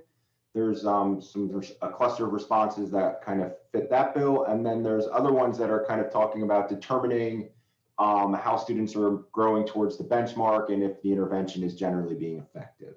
Okay, awesome. Thank you. And I was pushing buttons, I'm sorry, it made a ding, to try and bring my chat up, but I couldn't see it. So thank you. So let's look at it, and it sounds like everyone's getting on the right track. So why is assessment important at tiers 2 and 3?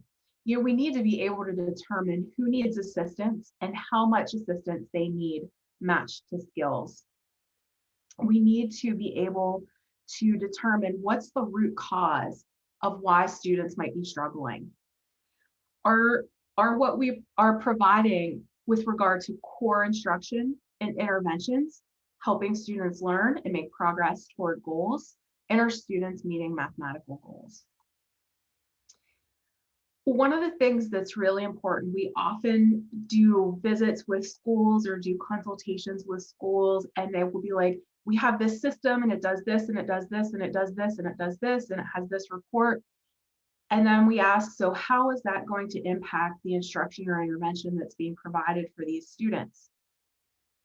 And they're not sure. It takes a lot of work. So when we're assessing, we want to make sure we're using effective assessments, and assessment should really directly inform what we're doing in the classroom the next day.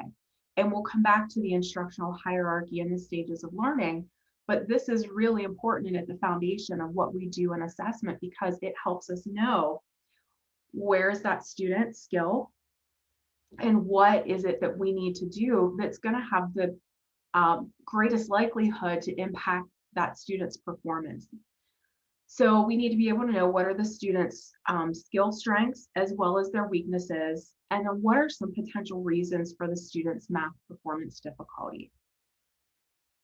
So there are a number of reasons why students might have low performance on universal screening and need some additional assessment. So dependent upon the screener that you use, and you think it's a single point in time, right? And a couple subtasks. Screenings are meant to be quick to determine who's at risk, who's not, but it's a quick snapshot in time. And so we may get some students who are not motivated to participate in the task, performance or motivation deficit. Maybe they haven't had enough practice with the skill, so they have a fluency issue. Maybe they need some more direct instruction to understand that skill or concept, so they have an acquisition issue. Maybe the instructional materials are too difficult because the student hasn't mastered prerequisite skills. We have to ensure a good prerequisite match. So something that we can do as school psychs is look at survey level assessment of skills for those students who need some more individual assessment, because that's going to help us directly link where their skills are and then what type of instruction or intervention they will need. So it's important to determine which skills students have mastered and which they have not mastered yet. We have to be able to kind of go backwards and identify what are those missing prerequisite skills. And then we also have to know where is kind of that most foundational skill that the student is missing, and is it an acquisition issue or is it a fluency issue for that skill or concept? This is where you can be of great assistance. So conducting survey level assessment for math, you're administering a CBM, curriculum-based measurement, to determine all missing prerequisite skills, and then determine if students are in the acquisition or fluency stages for that concept or that skill development. You're identifying strengths and weaknesses, and you're matching that skill with an intervention strategy using a decision-making heuristic. On your Padlet, it's an oldie but a goodie. Jim Wright, I'm sure many of you are familiar with Intervention Central, has a really nice packet that includes a continuum of prerequisite math skills. So if you don't have a system that does that for you, we know there are still a lot of schools out there that may have a universal screener for reading, but don't have one for math. So it makes it more difficult to determine who's at risk, who's not, how to do instructional matching for intervention. So we're going to highlight here kind of some general approaches, and then we'll look at some specific systems in a little bit. But if your system is not able to do that for you, you can do a survey level assessment as a school psych and Appendix D, and it's adapted from Shapiro's work, has a hierarchy or continuum of prerequisite skills for math. And it's elementary, it'd be for elementary students. So, again, we want to use our assessment data to inform our intervention groups. And, hopefully we're not skipping that class-wide intervention step when we have large percentages of kids in a class who are missing that skill. But when we're able to get to that individual student level, can't do, won't do assessment is a helpful next step. We have the at-risk students identified, and we need to be able to appropriately match that type of intervention they need. So if we do a can't do, won't do assessment, and it's just a won't do issue, then our intervention needs to be a motivational one, some type of behavioral intervention to increase motivation for that task. If it's a can't do or a can't do plus won't do, we'll often see the won't do along with the can't do. We need to do some skill analysis and determine what's that most foundational skill they're missing in that continuum of math skills, and are they at the frustration level or instructional level? So then our intervention type is going to be an acquisition or fluency type. And in a little bit, Jared is going to talk about some different interventions. Many math interventions are free, and we have some routine cards for those aligned to where they would fall. Is it to build acquisition? Is it to build fluency? And for what type of skill? So there also is, again, from Intervention Central, just a basic can't do, won't do assessment that you can download if that's something that you would like to use as a school psychologist. Intervention Central still is a great resource out there. So beyond universal screening, and you highlighted some of this in the chat, assessment to inform Tier 2 and Tier 3 intervention is really important. Ultimately, beyond accurately determining who is at risk, we need to assess to directly inform our instruction and intervention practices. In math, sub-skill mastery measures have the most compelling evidence. We need to assess for necessary skill development, match assessment directly to the intervention, keeping in mind the assessment must be sensitive enough to assess for risk and be sensitive to growth. One of the things when we think about assessment practices is that when we do a screener that is, multi-skill probes, determining who's at risk and who's not, it's really hard. There's some extra steps that you need to be able to take and determine what's that most foundational skill that, you know, the class as a whole is missing or that students need to work on, there are some extra steps with that. Whenever you use class-wide intervention, that helps make your screening it helps make your screening decisions more accurate, being able to really determine who's at risk and who's not, because the typical universal screeners is just at one point in time. You add a few weeks of class-wide intervention and that will start to kind of help educators determine which kids really are at risk and which just needed some additional practice on some skills, and they're able to close that gap pretty quickly. But another thing that comes up often is timed assessment. And we hear a lot of different things from the field. People don't want to do timed assessment or don't want to do timed trials or timed practice. Timed assessment is an important component of instructional decision making. Timed practice is a necessary active ingredient of fluency building intervention. We have to be able to use timed assessment at certain decision points because timed assessment provides superior information than does untimed performance in terms of knowing whether students have attained mastery and whether they are ready for more challenging content. So let's think about this. Whenever we're looking at which students are at risk and in need of more intervention, the research has found that at certain decision points, whenever you evaluate accuracy to determine mastery, and that cut point is 90% accuracy, but you don't consider speed, you risk missing up to 55% of students who have yet to reach mastery on that skill and need some additional instruction. And Jared highlighted this very well in the instructional hierarchy and stages of learning. Our accuracy starts to, we start out slow and inaccurate. And then our accuracy, as it starts to improve, we're able to start to work on speed. But think about, let's say we have 2 students and we have 20 problems, and student A and student B both get 100% correct on 20 problems. They're above that mastery criterion. They're both 90% accuracy.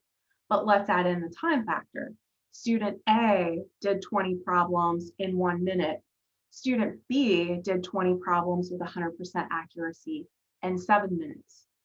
Who's really ready to move on to the next skill? And who is the student that needs some more support? So we can't leave timed assessment out of it and timed practice out of it. Using timed practice when we're in that fluency building stage is the right place to use it. We don't want to give timed practice when students are just learning a brand new skill. They're in the acquisition phase, they're not ready for that, and they won't make the growth. Likewise, just another note, they've looked at the research and done an instructional mismatch on purpose. Students who are in the acquisition phase, they gave them a fluency intervention, didn't make growth. And students who were in the fluency building phase were given an acquisition intervention for math, and they didn't make growth. So that skill by treatment interaction is so critical to get growth. So as mentioned earlier, we look at measuring accuracy and speed per math, digits correct per minute. It helps provide a metric for accuracy as well as speed for computation skills. And I'm sure I remember being trained in this with Ed Shapiro's work. It can be graphed to help us determine how our students progressing. It can help us look at rate of improvement or growth. It can also help us compare norms for students of similar grade levels. So it helps give us that metric. And this is a slide I really like. It takes a couple different studies, and these are ranges. Now, don't mix and match these ranges, but how many digits correct per minute at these grade levels on computation skills, and then what stage of the instructional hierarchy. So if you don't have a system that does this for you already, and you need to be able to pull some kind of data to set student goals, these are some good resources right here. But again, don't mix and match. Don't pull from Dino and Merkin, and then Burns, Vanderheyden, and Gibbon, for example.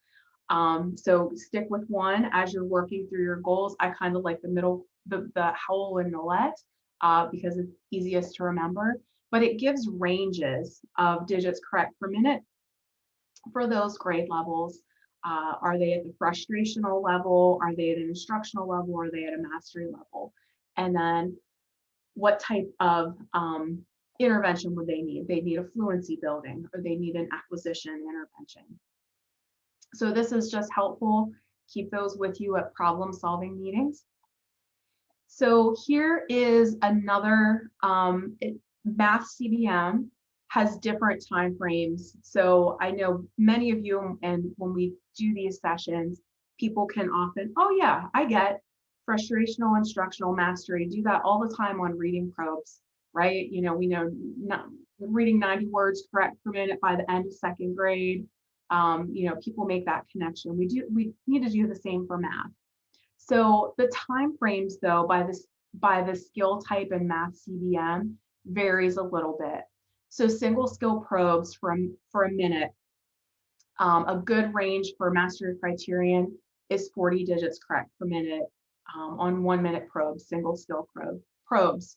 Mixed computation, so focusing on a single skill, but they target a single skill. So for example, addition, but then they combine operations with the targeted skill. So for example, 12 addition facts to 12 related subtraction facts. Those would be 3-minute probes, and the mastery criterion would be 20 digits correct per minute.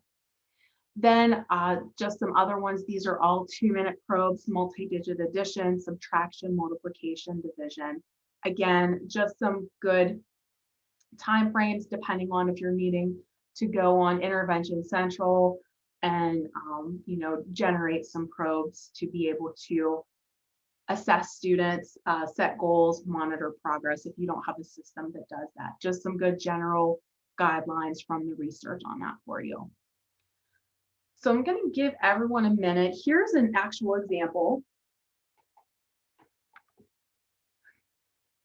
And it's a student, it's a second grade student that was given a timed probe for 2.5 minutes. The skill is sums to 10. So I'm going to ask everyone what performance level and what stage of learning.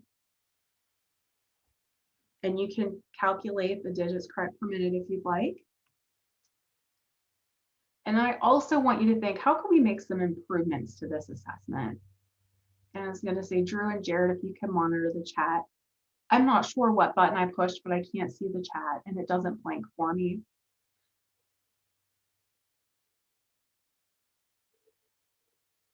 So in the chat, what performance level and stage of learning? Is this a student at a mastery level that's ready to work on generalization and adaptation? Is this a student who's at an instructional level?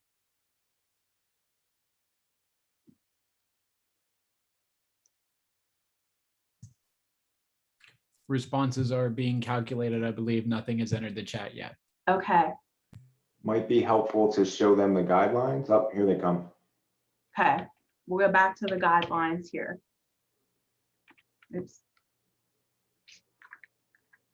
So, yep, we have a couple coming in. I have a frustration proficiency, acquisition phase, proficient proficiency, frustration acquisition, frustrational. She needs easier problems to experience success, and acquisition phase.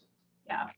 Yeah, so this is a student who is at the frustrational range on this skill, and her performance level is in the frustrational range, and she would need some acquisition type. So this is a student would be about 3.2 digits correct per minute. Remember, this is a 2.5 minute probe. So how might we make improvements to this assessment?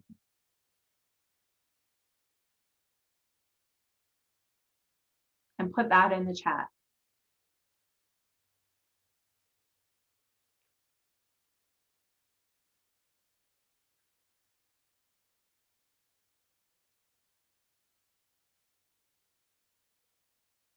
And Jared and Drew, please read those out.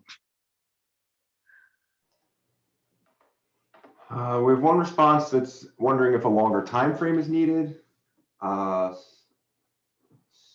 Starting with problems that lead to single-digit answers was another suggestion. What about the feedback?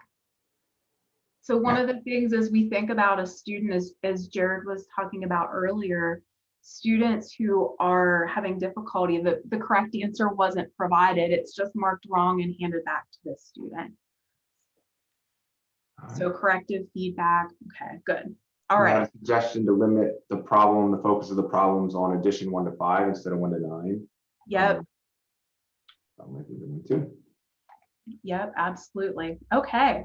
So with this discussion about assessment and being able to, if you have a system and the system does it for you, great. If it doesn't, how to be able to pull that on your own as a school psych.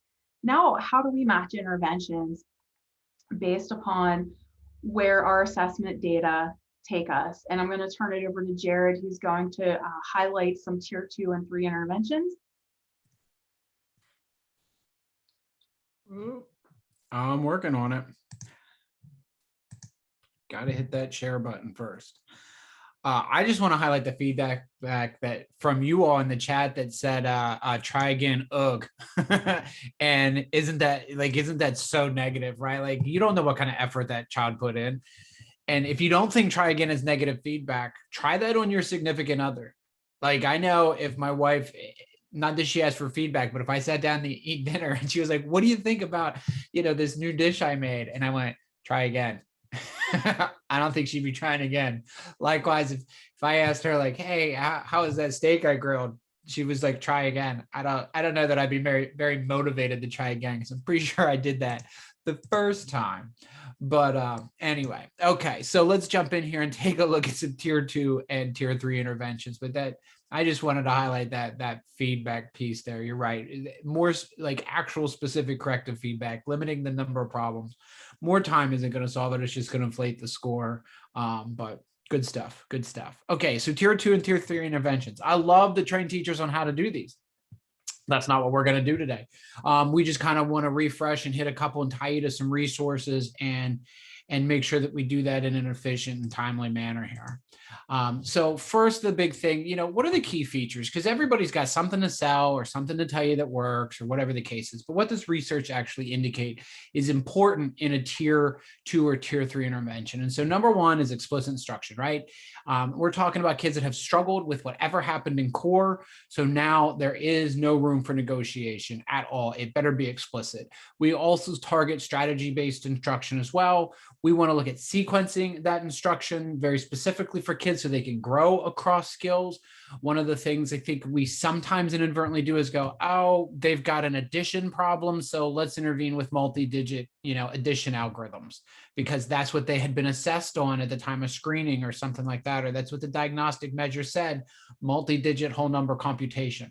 Well, that doesn't mean that an intervention on multi-digit whole number computation is going to solve the problem if the root cause goes farther back than that. So while we also drill back we want to develop that skill sequence and sequence instruction so that it builds back up to that skill that produced an at-risk status. Make sure that we progress monitor and give feedback. Hopefully that's built right in to anything that you're doing. But if you're building and packaging your own kind of evidence-based practices stuff, you want to make sure that you include that. Drill, practice, and cumulative review. And I want to say it again, kids need drill and practice. They do. And I'm coming from the math ed world, but this is the reality.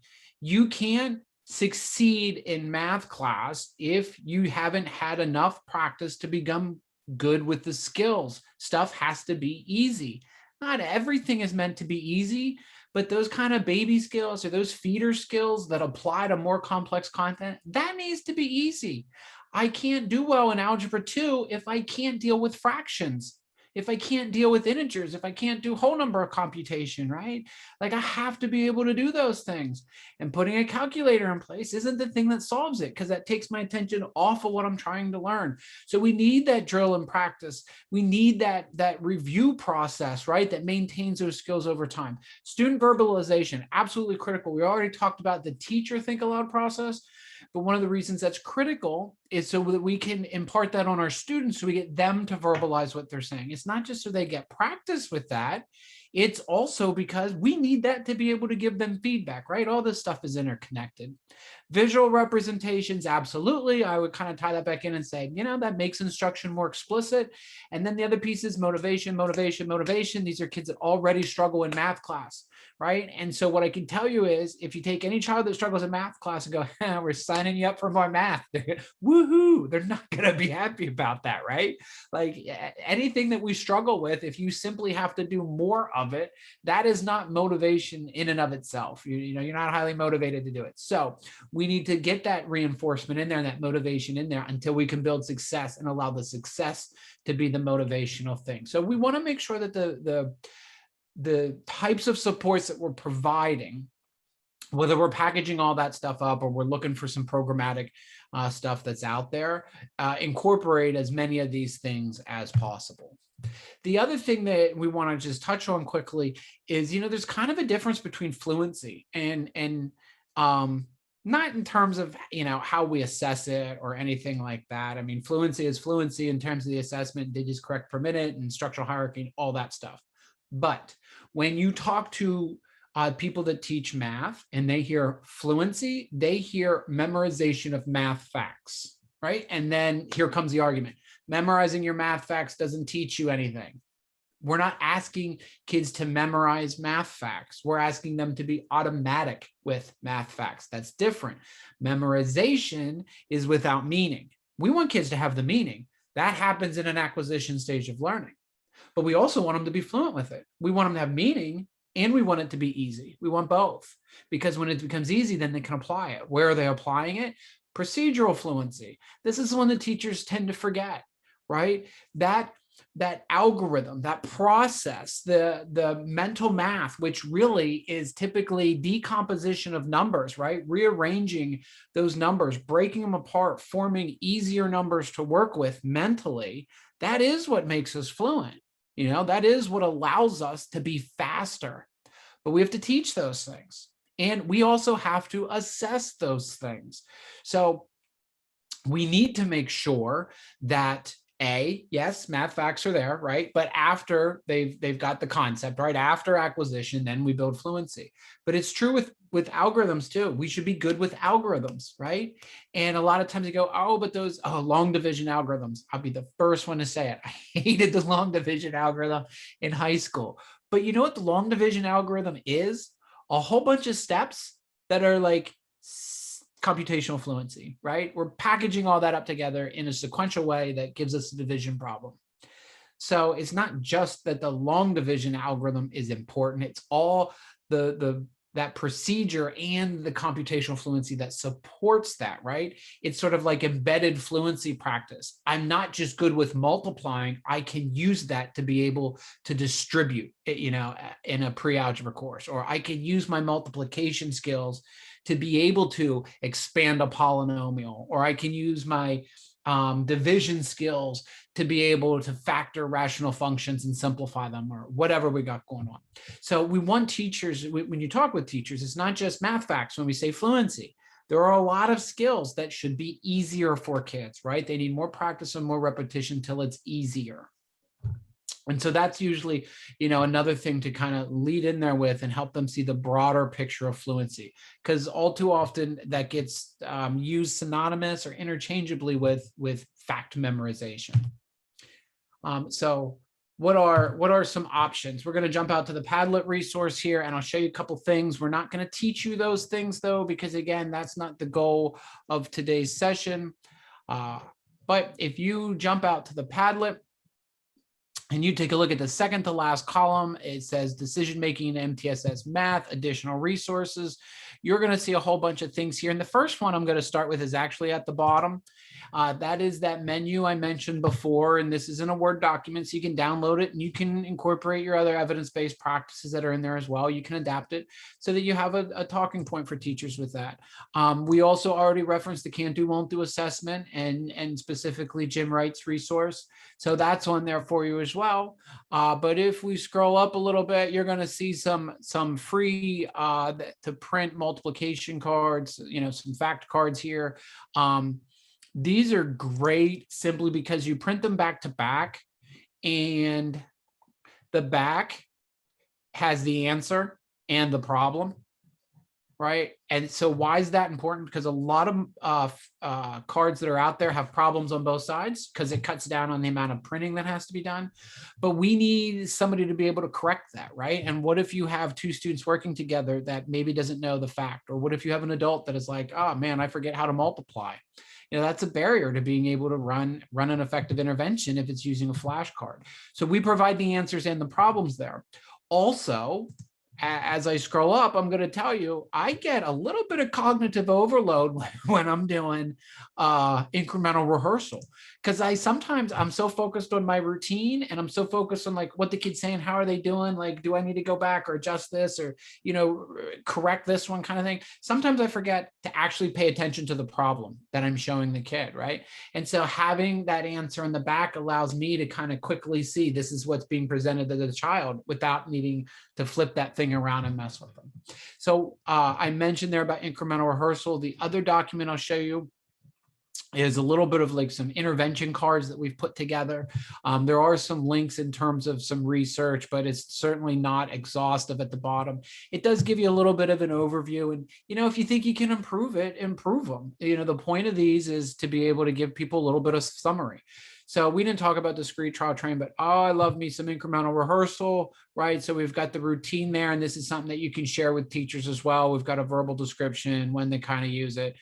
Drill sandwich is another one. We're going to touch on that, but that's another flashcard based routine. The difference here is instead of building the deck and extending, the distractions as you check for that one you're learning, it's more of a structured deck where there's a 70-30 split between 70% to 30% or 7 items to 3 items between easy and difficult items, but still targeting a smaller subset than everything. Cover, copy, compare. I know you all know that one, but we have that one out there. Detect, practice, repair. If you don't know this one, it's lovely. It embeds cover, copy, compare in it, but the detect part gives you an assessment beforehand so that you can essentially run cover, copy, compare like a class-wide intervention where everybody can do it. And they're targeting the stuff on cover, copy, compare that was wrong during the detect part or during the assessment part. So that's a real interesting one. If you haven't seen that, that's worth taking a look at.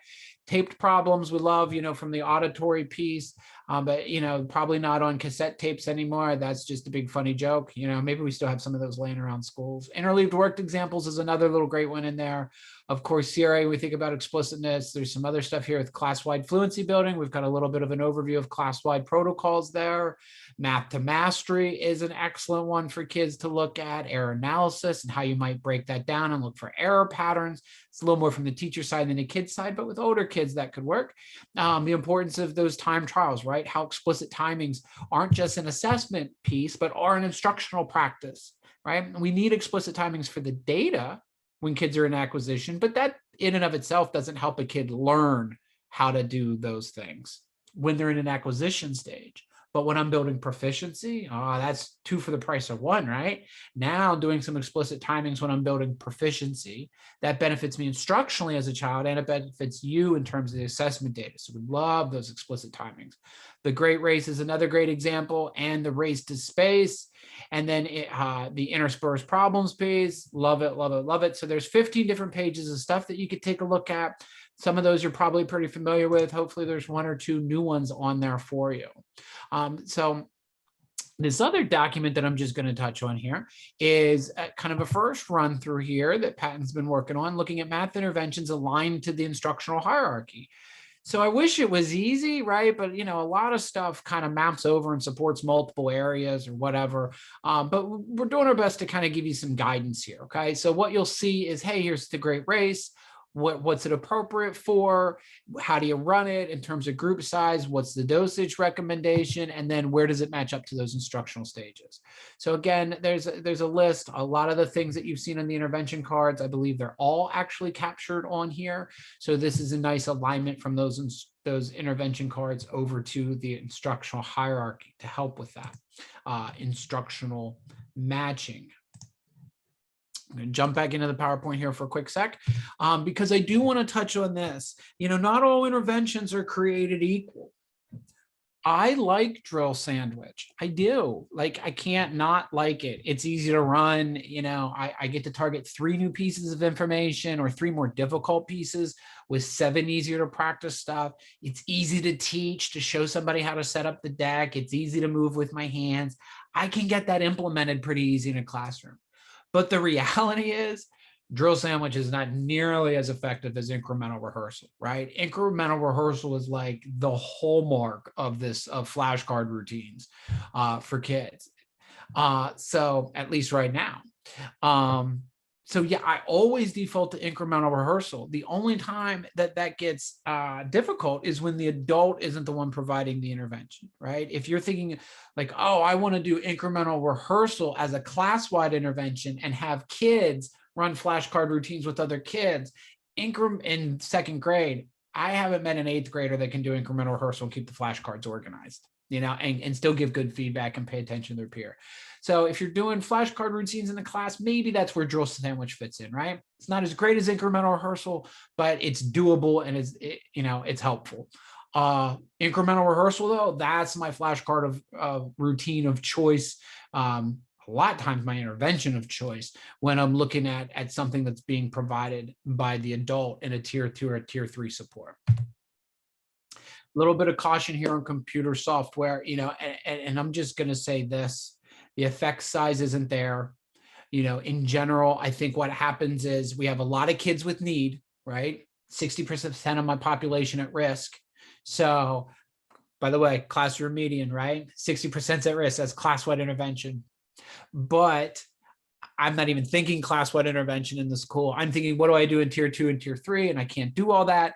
So you know what? I'm going to have to get some computer software. Well, here's kind of the problem with that. You've taken every kid that just struggles to learn math and said, sit down on this computer and it will teach you. It's almost like, to me, it always felt like with my kids, like I tried, I give up.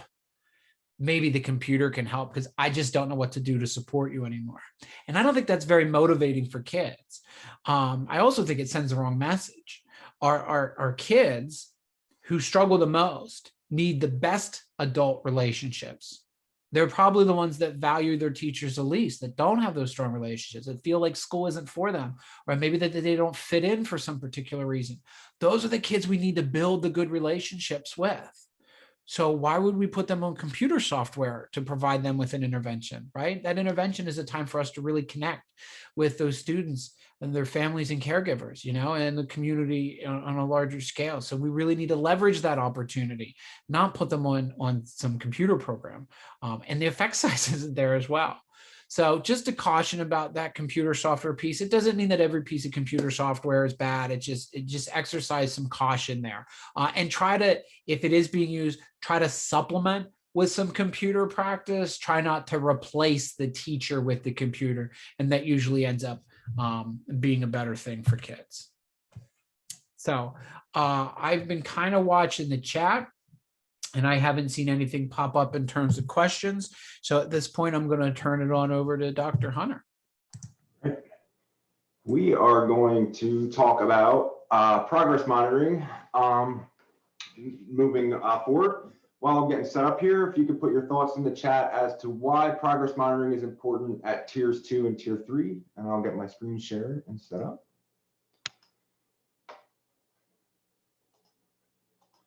So why is progress monitoring important at tier 2 and 3? Yep. To check for adequate progress, guide instruction, like that one, definitely like that one.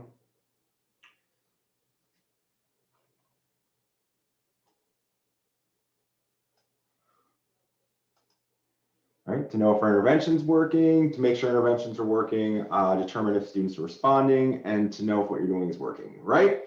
So we do our survey level assessment or our drill down assessment to kind of identify a student's skills. We then determine an intervention matched to an instructional hierarchy, and then we put that intervention in place, right? But all of that is just a hypothesis. We don't have a level of certainty. We don't know that that's the right match or that that's the right intervention for that student. So our progress monitoring data is really a way to confirm that our hypothesis about the student's skills and the correct intervention are correct, right? In addition, even if we have a reasonable match, we may not be getting quite the response we need. We might need to get more out of the student to get them to a meaningful kind of endpoint or benchmark. And additionally, too, in an MTSS system, and I know not everyone is using RTI for eligibility determinations, that can be a function of this data too, is who do we need to refer maybe on for more additional supports that we can't provide just with our MTSS or pre-referral intervention. So all good reasons that progress monitoring is important. And so these are just kind of some affirmations of some of the responses we just got and some of the things we just discussed. So we want a progress monitor to know that the student's making adequate progress toward a predetermined goal. All right, we want to know that our data are showing that the intervention is working to close the gap between the student's performance and the success criterion for that skill. We want this intervention to result in something meaningful for this student. And then finally, just as simple, like, is the student responding to our evidence-based intervention? Do we have the right evidence-based intervention for that student? All right, so we are going to look at a couple of different ways of measuring response to intervention. So we're going to talk about rate of improvement, which has been around for a while and has a pretty strong evidence base behind it. And then some newer kind of approaches that are coming out. We have student growth percentiles and mastery measurement. So before we get into that, what type of progress monitoring measures is your school currently using?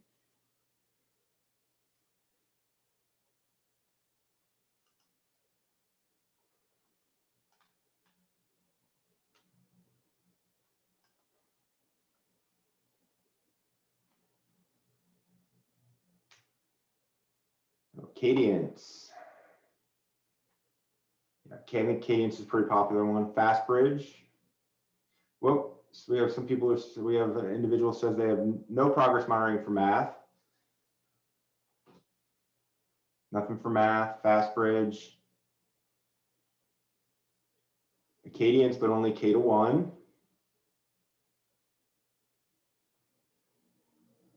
All right, someone's got Spring Math. Amanda's got Spring Math, Jared and Erica. Easy CBM and MAP, and then, all right. So we've got kind of a wide range of tools that are being used, and some schools are without a tool currently. And if you are without a tool, that's okay. The Intervention Central resources can be used to generate probes that you can use to screen and progress monitor kids. There's a little bit of extra legwork that goes into the data analysis if you're using something self-made like that, but that would be better than having no system in place, right? So we're going to start with rate of improvement. This is kind of the classical approach. Rate of improvement is good too, because as long as you have a CBM measure, or even you can even use rate of improvement with computer adaptive tests. It's pretty flexible and it can be used with a wide range of kind of systems and measurements. So progress monitoring, though, is a rigorous assessment technique based on research and application of repeated measurement of direct academic skills. And we want those measurements to be brief and we want them to be frequent, right? When we're thinking about tier 3 students, we're typically monitoring at least once a week. Tier 2 students, you would be looking at monthly or bi-monthly, perhaps on those students. And then one of the important parts of progress monitoring is the evaluation of student performance over time. So using that data to determine if students are responding sufficiently to our instructional efforts. So AimsWeb has some good tools for math. Acadience, formerly Dibbles, now Acadience, has some math progress monitoring tools. STAR is another one, and some others that we mentioned were FastBridge and Spring Math. Someone had put in the chat that they were using MAPS. Question, does MAPS have like a weekly progress monitoring measure that comes with that system? I feel like it does, but I just wanted to check.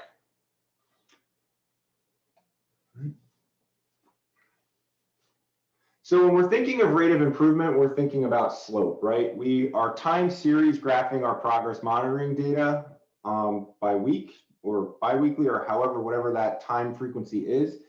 And then we're using a line of best fit to kind of summarize the trend of that data. So when we're using rate of improvement, we typically make a calculation for a typical or benchmark performance, as well as the expected and actual levels of the student's performance. So we'll look at these a little bit closer, but in addition to calculating the slope for the student's data, we kind of need to have some comparison, a benchmark of comparison to compare their progress to, and that's where these typical and expected ROIs come into play. So typical ROI, we typically derive by getting a slope from one benchmarking period to the other. So we typically do this from like fall to spring. So if we take the minimum benchmark, minimum level of proficient score in the fall and the minimum level of proficient score in say the winter or the spring, and then you derive a slope from those two lines, and that's your typical ROI, right? That's the minimum growth that students can make to go from level of proficiency to level of proficiency from one screening period to another. Our target ROI is the ROI that we want the student to achieve, right? So that is the rate of improvement that represents the slope from the student's initial starting point to the goal for that student. And that could be reaching benchmark. That's ideal, obviously. Depending on the student and their level of deficiency, you may need a more individualized goal than that. But a target ROI is basically an aim line that we know the weekly rate of improvement for. And then if we look at our attained ROI, that is the actual slope of our progress monitoring data set for the student. So that's the trend line of the student and their response to our intervention. So we do have a graph that will hopefully illustrate some of this. All right, pointer up. So this is a whole year example. You can see we have the fall, winter, and spring. And this is, the blue line represents our typical ROI. So this was our fall minimum level of proficiency. Here's the winter minimum level of proficiency. And then here's the end of year minimum level of proficiency. So this is kind of the trajectory that we want students to obtain. And this is generally represents what a typical student does in response to instruction. Here is our target ROI. Okay, so here was our student's initial starting point based on our fall screening. The goal set for this student was to reach the end of the year benchmark. So we have, again, that aim line. And this is the rate of improvement that the student will need to obtain to get to benchmark. And then here is an example of an attained ROI. Now this is obviously, this data set's derived, it looks like, just from the triennial screenings. If we were doing an intervention in progress monitoring, hopefully there would be a lot more progress monitoring points here, right? But for the purposes of this example, this student got this rate of improvement, actual rate of improvement in response to instruction based on those 3 screening periods.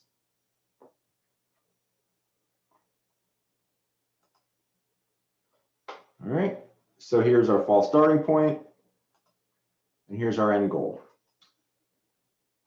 And then here's our gap analysis, right? So we are analyzing the difference between the starting point of the student and the desired level of performance at the fall, right? How big is that difference? The magnitude of that difference. And that's going to help us determine the intensity of the intervention that we need for the student. And then again, whenever we get to our predetermined period of where we're evaluating the goal, you want to look at that gap analysis again. So in this situation, you can see that the student's attained ROI was much less steep than what they needed to close the gap or to meet that goal. It also, just by visual inspection, doesn't look like it was even as steep as a typical student under typical instructional circumstances. So this intervention really didn't close the gap for this student, and the result is that at the end of this period of time, we have a larger or a more significant gap between where this student is performing and where we would like them to be performing. So when we're interpreting progress monitoring data, we're always kind of looking at two things. What is their rate of growth? And what is kind of their level of performance? Where is their final status after our intervention? And a real easy way to remember that is just kind of how low, how slow. All right, and here are some of the actual numbers we can look at for those comparisons as well. So you can see this student got about 50% of the growth that they needed to just maintain their status. And this is the growth they needed to kind of close the gap.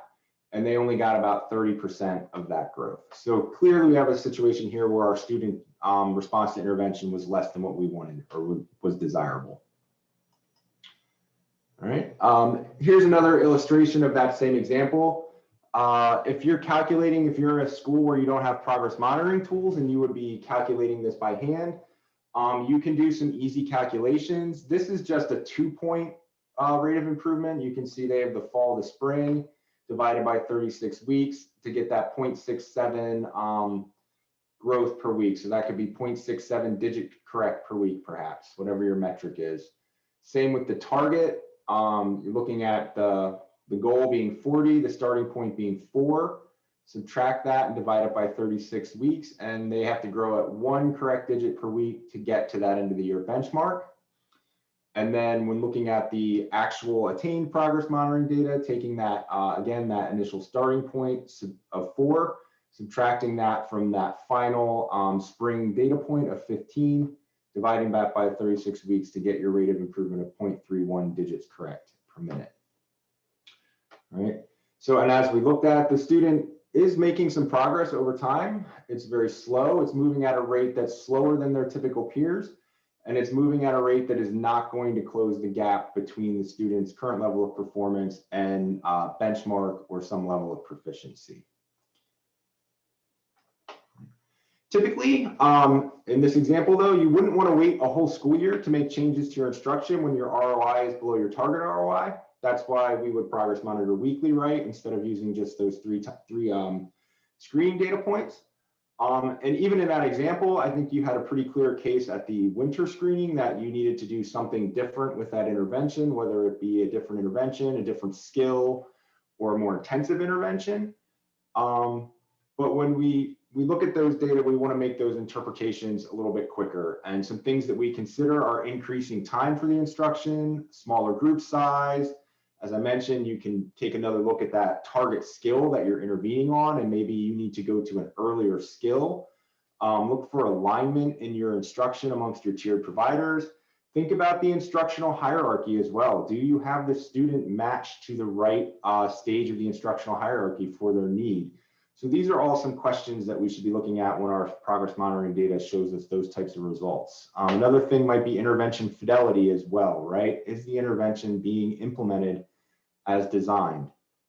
All of those things can influence our progress monitoring data. Okay. So some best practices in using rate of improvement is typically, again, we wouldn't use just that simple 2-point formula. We would use ordinary least squares. And that's just a mathematical process for establishing that trend line that cuts through all of the data points and gives you that linear trend, okay? So OLS is going to take account all the data points in the series, not just the first and the last, right? It does require mathematical calculation. That being said, there's software that can do that. So AimsWeb uses an OLS trend line as part of their system. It will give you a rate of improvement based on that, and their student growth percentiles are based on that. I don't think Acadience does that, but you can very easily do that in an Excel file. So you can export your Acadience data and figure that out via an Excel file as well. So there are ways to make this easier, simpler, and more efficient than trying to calculate OLS by hand. We would not recommend doing that. All right. So we showed a CBM data. This is an example of using OLS and the ROI method with a computer adaptive test. So this is STAR Math. So you can see here, instead of digits correct or words correct or whatever we'd be using, on the side here, we have the scaled score that the computer adaptive test is using. And then we have, here is our target for the student, right? So here is that target ROI. This is their initial starting point, and this is the end goal. I'm assuming that this goal was based on some kind of percentile. And then we have the student's progress monitoring data, kind of graphed on the chart. And then we have our OLS trend line that kind of is the line of best fit for that data. The other thing, you can get a typical ROI for computer adaptive tests like this as well. They should have a proficiency level set in the system, right? So you just need to find the score that corresponds to proficiency in the fall, find the score that corresponds to proficiency in the winter, and then you can get that typical ROI as a comparison as well. So in this example, we can see that our intervention showed a pretty positive trend for the student. They exceeded their target ROI for the goal that was set. Without that typical or benchmark ROI, it's hard to see how, or to know how they're comparing to some standard of proficiency. But just looking at the data in this graph, you can see that this intervention seems to be successful for the student in having the desired effect.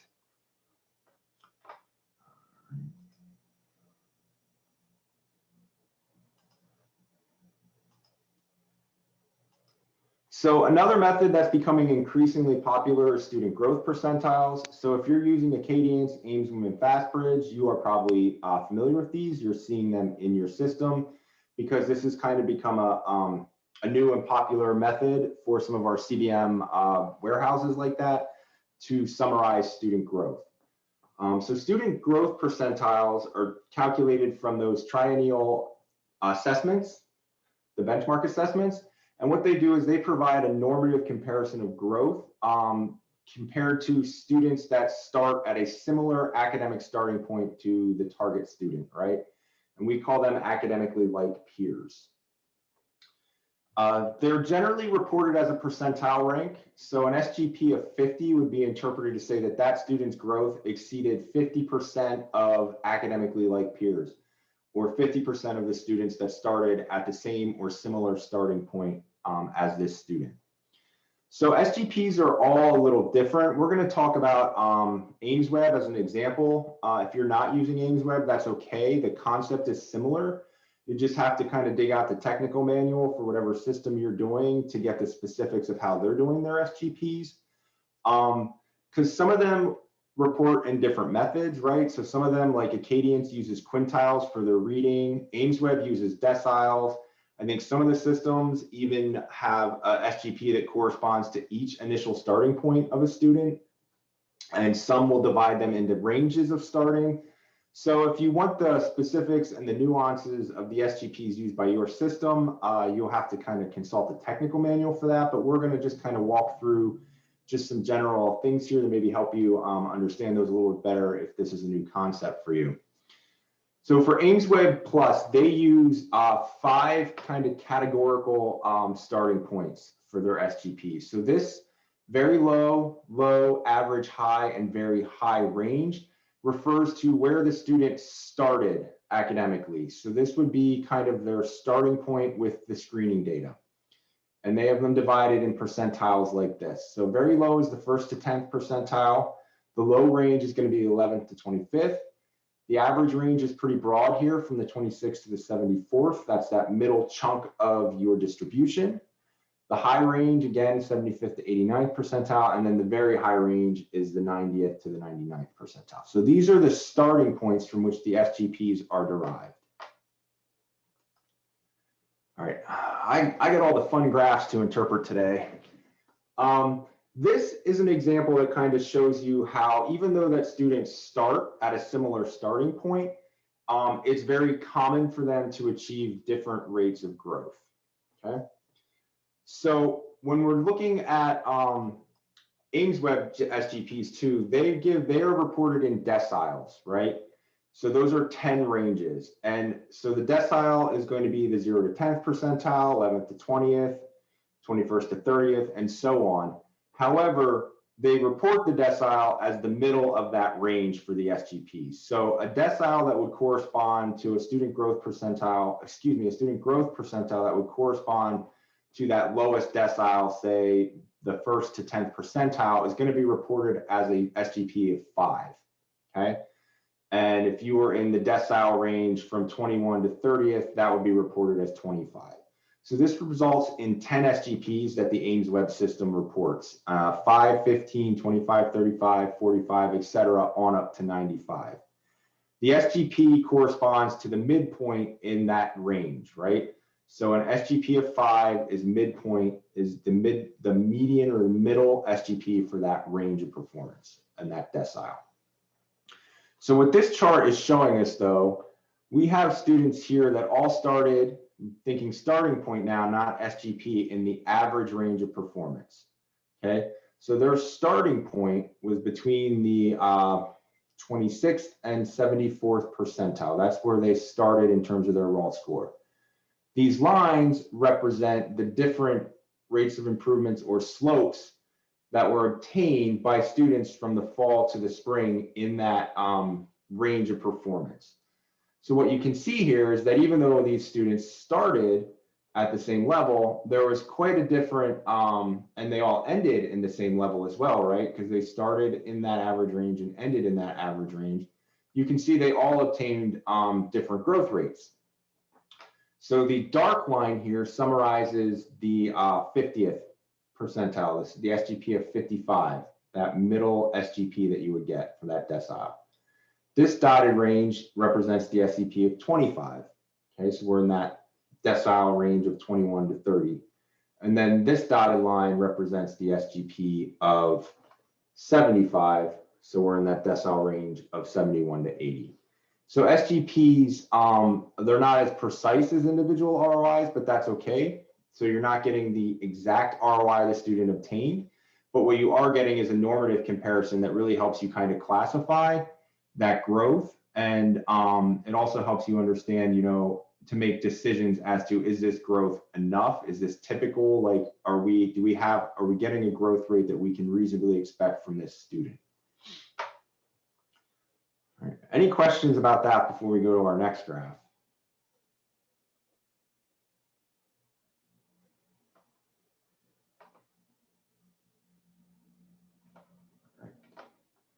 Come up, we'll do my best to answer now.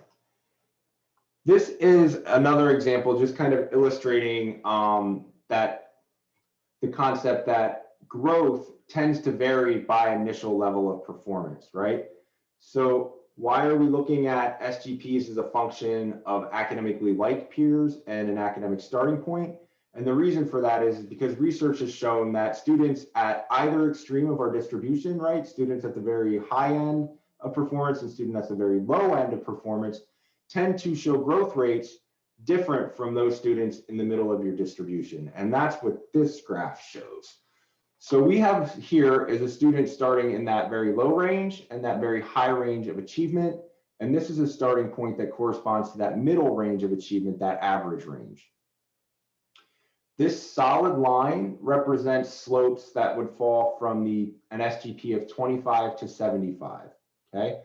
So this would be where that student would go if they attained an SGP of 25. This would be the student's final level of performance if they got an SGP of 75. Now this dotted line represents a solid slope. So this slope is the same across all levels of performance. So if we just say hypothetically, this is a slope of 1.2, you can see that that falls within that range of 25 to 75 for a student starting in the very low range. For a student starting in the average range, we're achieving slightly above that SGP of 75. And then for a student at a very high range, that same slope that was identical to these other students is well above that SGP of 75. So slopes obtained, depending on where your initial starting point is, that slope can mean a different level of response to instruction of intervention. These dotted lines represent the the 55, the SGP of 55, the slope that corresponds to the SGP of 55 is what the dotted, solid, and dashed line represents. And you can see that, again, those result in different performance levels across the students. All right. So the takeaway here is generally that growth is going to vary depending on where you start. SGPs are going to control for that. And then using the SGPs, you can also not only classify growth based on a normative comparison, you can look at them in this way as well. So anything that is below the 50th percentile is not going to close the gap. It's going to be an average response. It's going to, likely the student's not going to lose ground if they're like around that SGP of 50, but they're not going to gain ground, remembering that the purpose of our interventions is to close the gap between a student's current and desired level of performance. So SGPs in this range of 51 to 84 are going to close the gap. All right, they're above average and they're going to improve the student's percentile rank, and they're likely attainable with good intervention, match, and instruction. Ambitious SGP is in the well above average range, and this is going to substantially improve the student's percentile rank. And then you kind of have extremely ambitious SGPs, which are above the 98th percentile. So that is a very lofty goal to get an SGP of that high, and is rarely going to be achieved in typical settings. So when interpreting SGPs, this is a kind of a good heuristic to use when you're summarizing the student's progress, or also when you're setting goals using SGPs, because many of the systems will allow you to set goals using the SGPs. So when you type in your goal, they'll classify your growth, whether it's extremely ambitious, et cetera. And that can help you set goals that are going to be kind of challenging and meaningful for the student, yet realistic to achieve as well. Okay. I'm going to turn over to Dr. Kruger, and she's going to discuss our third and final response to intervention method, which is mastery measurement.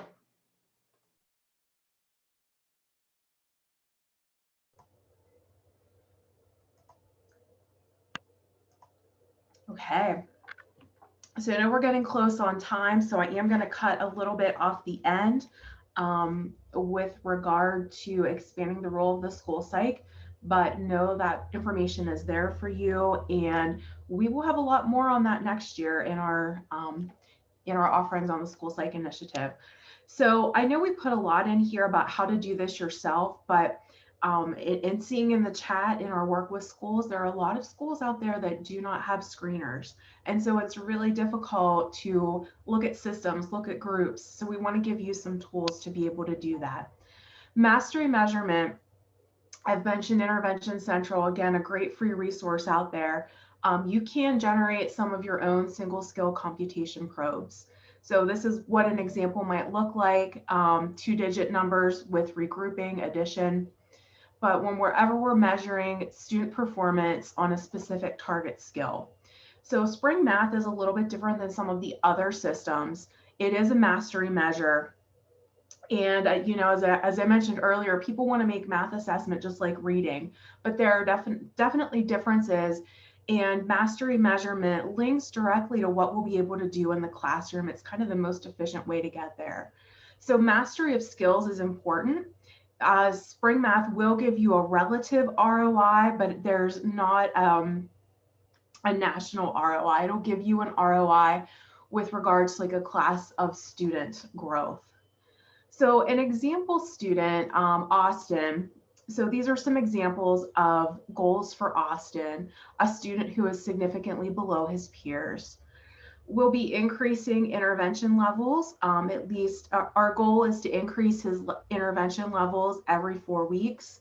One of the measures of growth for mastery measure is weeks to mastery. So we're looking at the number of weeks it takes a student to reach mastery on those skills. So goals for Austin to be at the first goal skill for his grade level is going to require several sub-skill interventions with data on sub-skill acquisition. We'll see here in a minute. But our goal for Austin is for him to be able to perform above or outside of the at-risk range on subsequent screenings. So we'll want to see him increase his levels in intervention at least every 4 weeks with an intervention consistency score of at least 80%.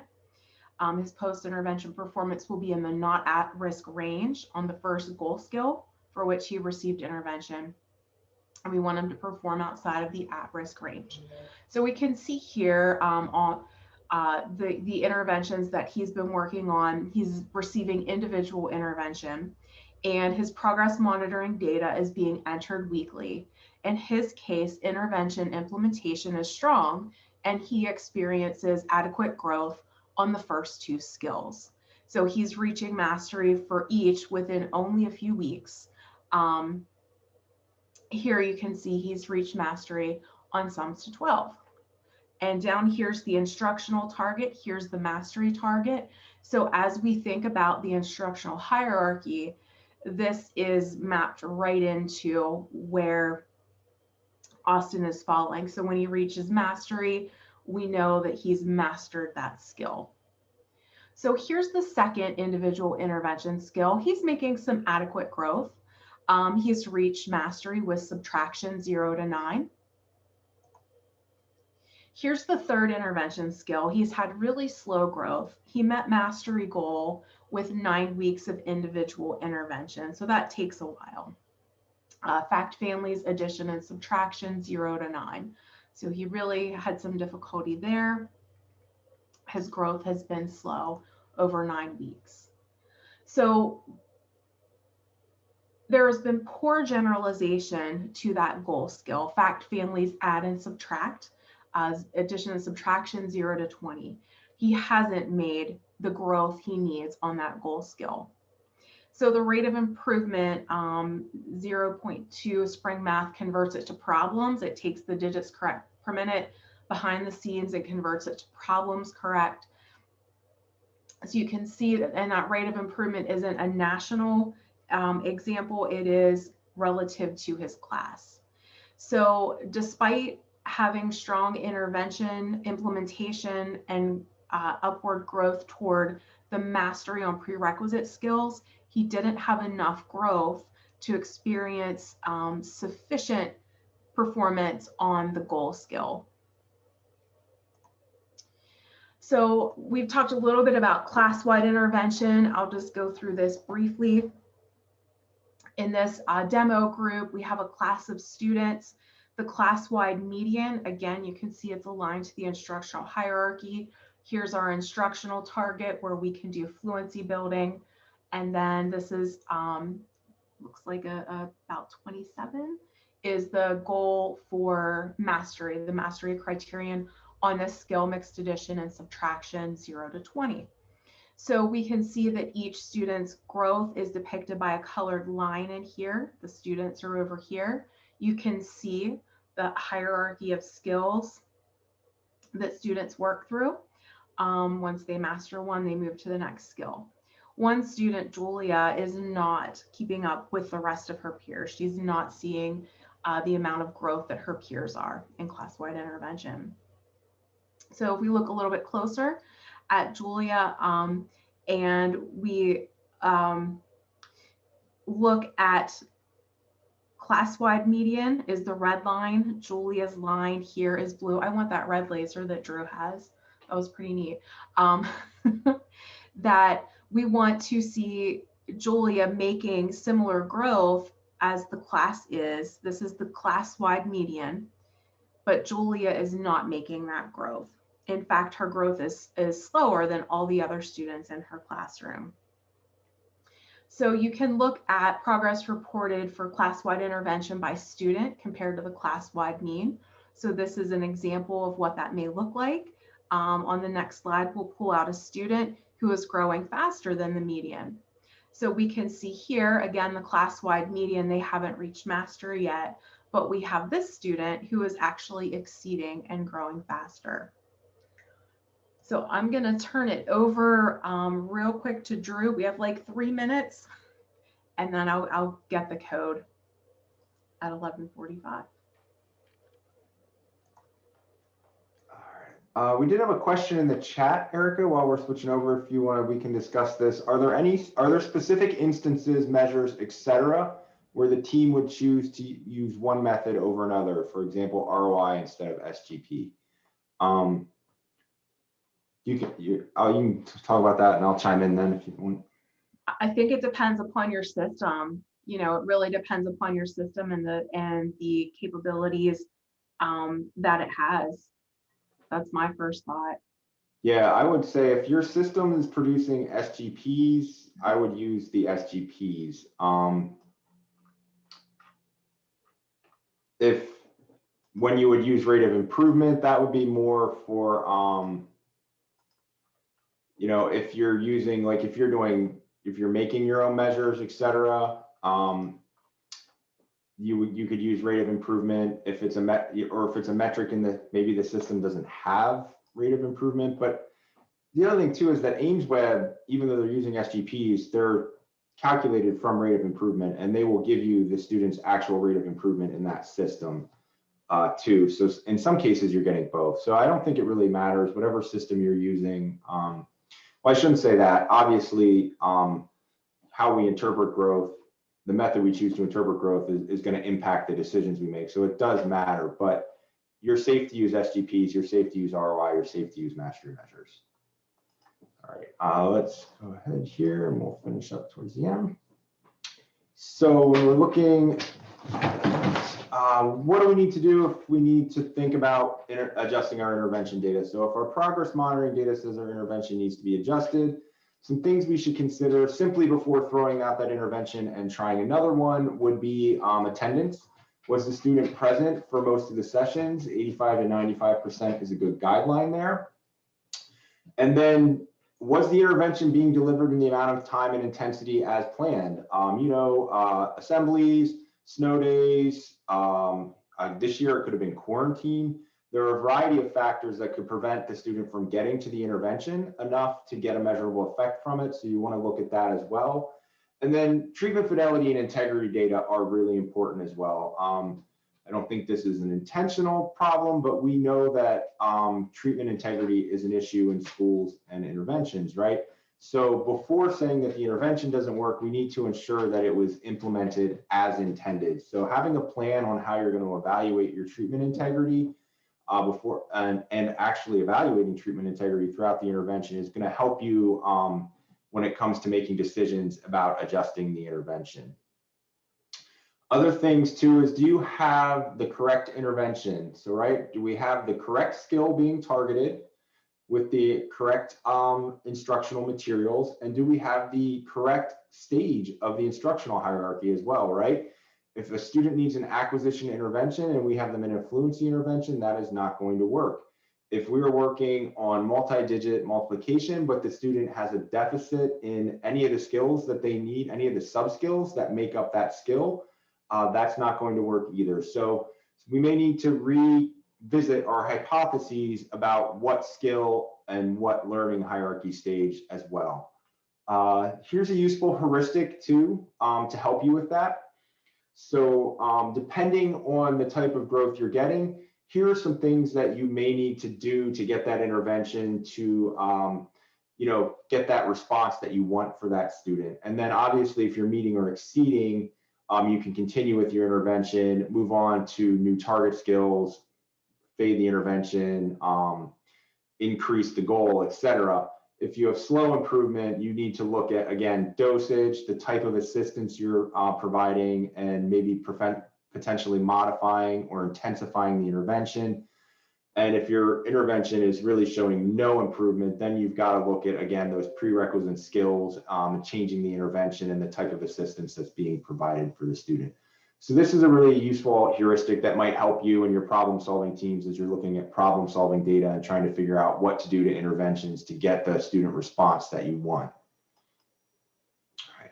And then finally, if you at some point, students who are struggling and have been in intervention for a certain amount of time, you do have child find obligations. And so at some point you kind of have to look at your data and figure out, is this a student that perhaps we need to move towards an eligibility determination?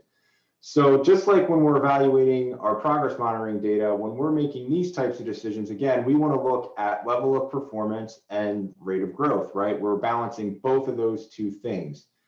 Ideally, students that you're going to move towards eligibility determination with are going to show slow growth and a low level of performance, sufficiently low level of performance, right?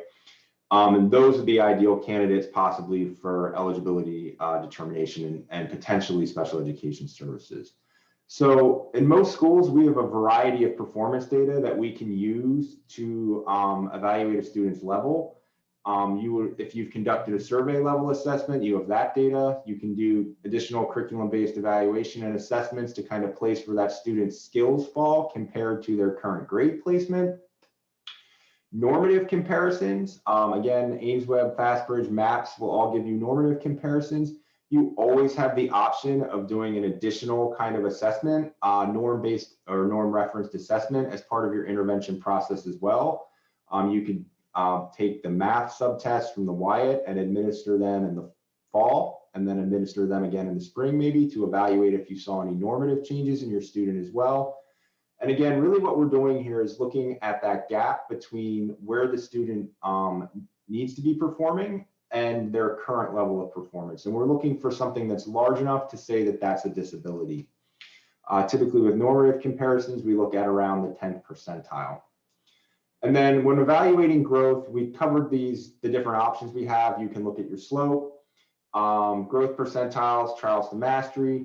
Consider that final status or normalization after the intervention, right? Have we moved the kid from low risk to benchmark? Have we moved them from extreme risk to just a lower level of risk? And then look at the trajectory. If the student continues at this rate of growth, are we going to see meaningful improvement in a reasonable amount of time? And these are all the kinds of things that you would want to balance when making a decision about moving on to an eligibility determination.